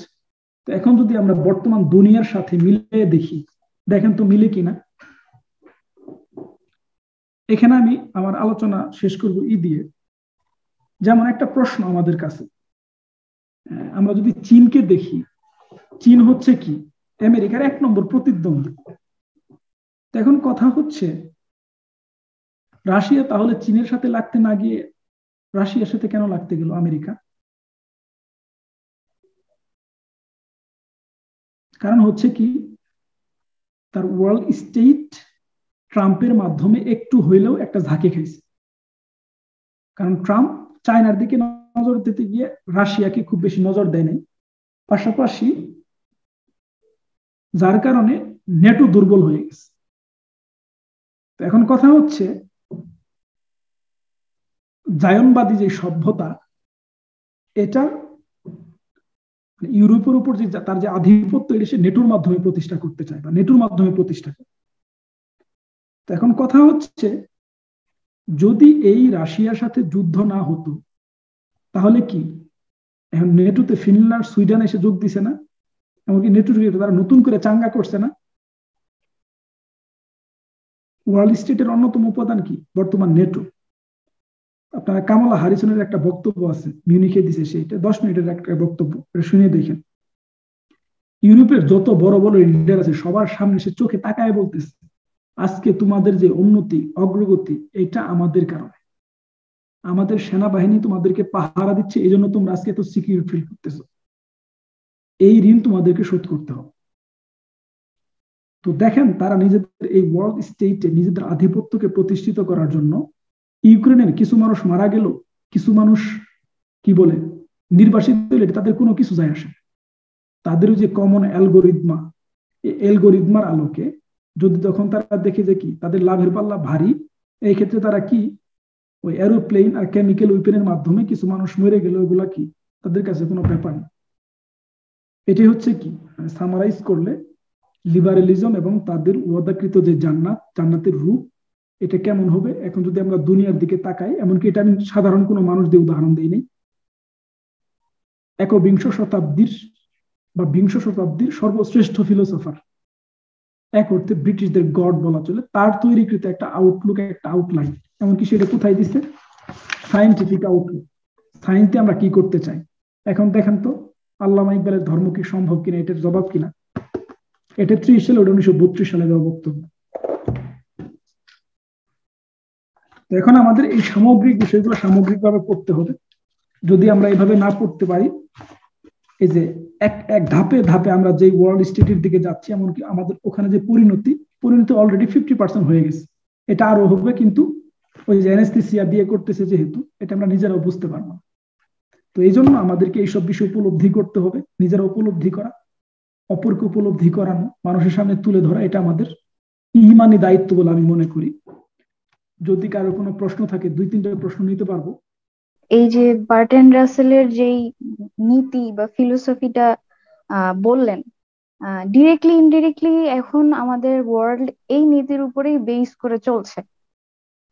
এখন এই যে ওয়ান অর্গানাইজেশন দিয়ে যে ওয়ার্ল্ডের সবকিছু পরিচালনা, বা ওয়ান ইকোনমিক অর্গানাইজেশন দিয়ে সারা ওয়ার্ল্ডকে পরিচালনা, এই দুইটার ক্ষেত্রে যে লাইক IMF, ওয়ার্ল্ড ব্যাংকের কথা বললেন, এগুলোর অল্টারনেটিভ হিসেবে কি হতে পারে? লাইক ইসলামিক ফিলোসফির আলোকে ধরেন যদি এগুলো না থাকতো, যেহেতু এগুলোর যেই আলটিমেট ওদের যেই প্রোপাগান্ডা বা ওদের যে দূরদর্শী চিন্তা ভাবনা, সেগুলো আমাদের এই আকলাকি চিন্তা ভাবনার অনেকটাই এগেনস্টে।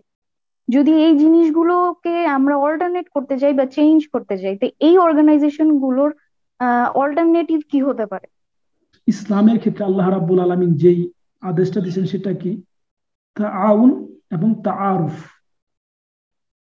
আল্লাযীনা কাফারু বা'দুহুম আউলিয়াউ বা'দ ইল্লা তাফআলুহু তাকুন ফিতনাতুন ফিল আরদি ওয়া ফাসাদুন কাবীর।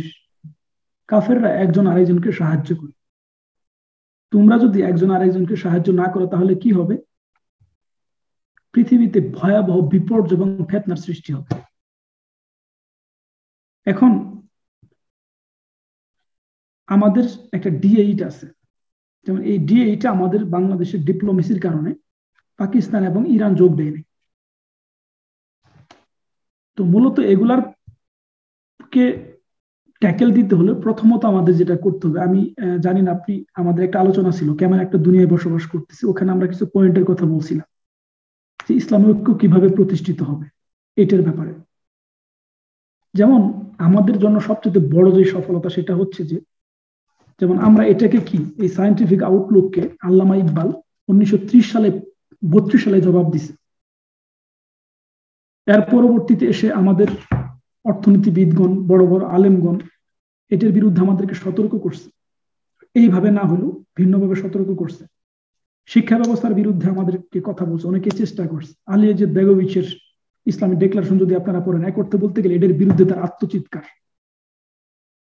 সমস্যা হচ্ছে যে আমরা এটাকে ওইভাবে এখনো একটা বিজয়ী শক্তি হিসেবে তুলে ধরতে পারি না, যার ফলে তাদের মেকানিজমগুলো এখনো কাজ করতেছে। তো এখন আমাদের যেটা কাজ হবে সেটা হচ্ছে, যেমন আমাদের ইসলামী ঐক্য 3 ধাপে প্রতিষ্ঠিত হবে। প্রথম যেটা, যেমন আমাদের চিন্তার ঐক্য, এটা কিন্তু আমাদের মধ্যে প্রতিষ্ঠিত, এটা কিন্তু সবচেয়ে কঠিন। আজকে সমগ্র পৃথিবীতে মুসলমান আছে 200 কোটি মুসলমান।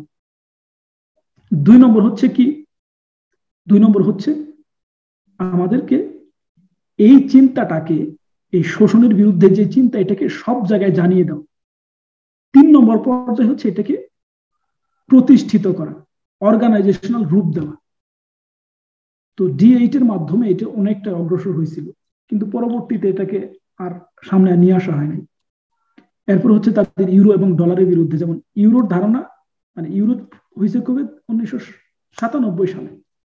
অথচ আমাদের দিনারের যে বিষয়টা কমন মুদ্রা, এটা 1974 সালে দেওয়া হয়েছে। আমাদের সমস্যা হচ্ছে আমরা যখন এগুলা বলি তখন একটু আগে আমি যেটা বললাম যে আপনি বার্টন রাসেলের কথা বলতেছেন, তার মতো চিন্তাবিদ আমাদের আছে নাকি, আমরা এগুলো কিভাবে পারবো? হ্যাঁ, তারা বর্তমানে যেটা করছে এটা অবশ্য অনেক বড় সফলতা, কিন্তু আমরা কি বিশ্বাস করি? আমরা বিশ্বাস করি যে ফেরাউনের সাম্রাজ্যের যদি পতন হতে পারে, রোম সাম্রাজ্যের যদি পতন হতে পারে, সাসানিদের যদি পতন হতে পারে, এই মানব বিধ্বংসী সভ্যতার অবশ্যই পতন অবশ্যম্ভাবী। আর এটা যাতে আমাদের হাত দিয়ে হয় এই জন্য আমাদের কাজ করতে হবে এবং আল্লাহর কাছে দোয়া করতে হবে। আপনি যেটা অর্থনীতির কথা বললেন, এটা যেমন আমাদের D8 এর মাধ্যমে অনেকটাই প্রতিষ্ঠিত করা সম্ভব। যেমন এরবাকান হুজার কথা কি যে একবিংশ শতাব্দীর যুব সমাজের প্রতি সবচেয়ে বড় উপহার হচ্ছে D8। আমি মনে করি আজকের আলোচনা করার পর এটা আরো বেশি আপনাদের সাথে এর মানে গ্রহণযোগ্যতাটা সামনে চলে আসছে। আমরা যদি লিবরের বিরুদ্ধে আমাদের নিজস্ব অর্থনৈতিক ব্যবস্থা প্রণয়ন করতে না পারি তাহলে আমাদের মুক্তি অসম্ভব। আমাদের শিক্ষা ব্যবস্থা যদি প্রণয়ন করতে না পারি আমাদের মুক্তি অসম্ভব। তো এগুলা ছোট দিয়ে শুরু করতে হবে, আস্তে আস্তে এগুলা বড় হবে। আমার ব্যক্তি পর্যায় থেকে শুরু করতে হবে, এগুলা সোসাইটিতে নিয়ে আসতে হবে, পরে এগুলা রাষ্ট্রীয় পর্যায়ে আসবে। আর আমরা যদি এই কাজ করি আল্লাহ রাব্বুল আলামিন অবশ্যই আমাদেরকে সাহায্য করবে, এটা আল্লাহর ওয়াদা। তো এই ক্ষেত্রে আমাদের তাআউন এবং তাআরুফ অর্থাৎ মুসলমানদের মধ্যকার যে পারস্পরিক সংহতি, পারস্পরিক যে সাহায্য, এটাকে বাড়াইতে হবে। এটার পন্থাগুলো আমাদের আবিষ্কার করতে হবে। তাআরুফ কি? যেমন আমরা যদি একজন আরেকজনকে না চিনি আমাদের মধ্যে বিজনেস অসম্ভব ব্যাপার। যেমন ইউরোপ তার নিজের মধ্যে বিজনেস করে 80%, আর আমরা নিজেদের মধ্যে মুসলমানদের মধ্যে আমাদের বিজনেস হচ্ছে কত? 5%। তো আমাদের মধ্যে বিজনেসকে বাড়াইতে হবে। সর্বোপরি আমাদের একটা জায়গা থেকে শুরু করতে হবে, সেই জায়গা হচ্ছে আমাদের শিক্ষা। শিক্ষা দিয়ে শুরু করলে আমরা যদি এই বিষয়গুলো মানুষের সামনে তুলে ধরতে পারি তাহলে এগুলো আস্তে আস্তে আস্তে আস্তে ইনশাআল্লাহ দূরীভূত হবে। কারণ জুলুম কখনোই চিরন্তন হতে পারে না। আজ হোক কাল হোক জুলুমের পতন ঘটবেই, কিন্তু এটা কতটুকু ত্বরান্বিত হবে এটা আমাদের কাজের উপর নির্ভর করতেছে। আমরা আজকে 20 কোটি মানুষ, 20 কোটি মানে কি? মুসলিম ওয়ার্ল্ডের 10%। আজকে যদি আমরা বাংলাদেশকে শক্তিশালী একটা দেশ হিসেবে গড়ে তুলতে পারি তার মানে কি তাই 100 কোটি মুসলমানের আশার একটা আলোতে পরিণত হবে। এই চেষ্টা আমাদের করতে হবে যে কোনো মূল্যে। আপনি যদি চান ওই কেমন একটা দুনিয়া বসবাস করতেছি ওই লেকচারটা আবার শুনতে পারেন চাইলে, ওখানে এটা ডিটেইলস আলোচনা করা আছে। এরপরে আসসালামু আলাইকুম। ওয়ালাইকুম সালাম ভাই। আমার যে প্রশ্নটি সেটি হচ্ছে ভাই, সমাজতান্ত্রিকরা সভ্যতা প্রতিষ্ঠা করতে চায় বিপ্লবের মাধ্যমে, তাদের মানে মতাদর্শকে সভ্যতায় রূপদান করতে চায় বিপ্লবের মাধ্যমে, এবং লিবারেল ক্যাপিটালিস্টরা চায় ধীরে ধীরে পরিবর্তন, রেগুলেশনের জায়গায় ইভলিউশনকে তারা বেছে নিয়েছে। এক্ষেত্রে ইসলামী সভ্যতা বা আমাদের কোন পদ্ধতি অবলম্বন করা হবে? নববী মেথড, এটা পড়তে চাইলে জাওদাত সাইদের খুব সুন্দর সুন্দর বই আছে, নববী পন্থা। একইভাবে ওনার আরেকটা বই আছে সমাজ এবং ব্যক্তি পরিবর্তনের রূপরেখা। আমাদের সামনে নববী মেথড, এর সাথে সুন্দর পন্থা তো আর হতে পারে না, তাই না? ওয়াইউআল্লিমুহুমুল কিতাবা ওয়াল হিকমাতা ওয়ায়ুযাক্কিহিম। এমনকি আমাদের পন্থাটাই হচ্ছে সবচাইতে সুন্দর পন্থা, এমনকি প্রতিষ্ঠিত একটা পন্থা। তো নববী পন্থাই হচ্ছে আমাদের সবচেয়ে শ্রেষ্ঠ পন্থা। ইসলামী ডেক্লারেশন একটা আছে, অধ্যায় আছে ভাই, রাজনৈতিক বিপ্লব নাকি শিক্ষাগত পরিবর্তন। ওখানে এই জবাব আছে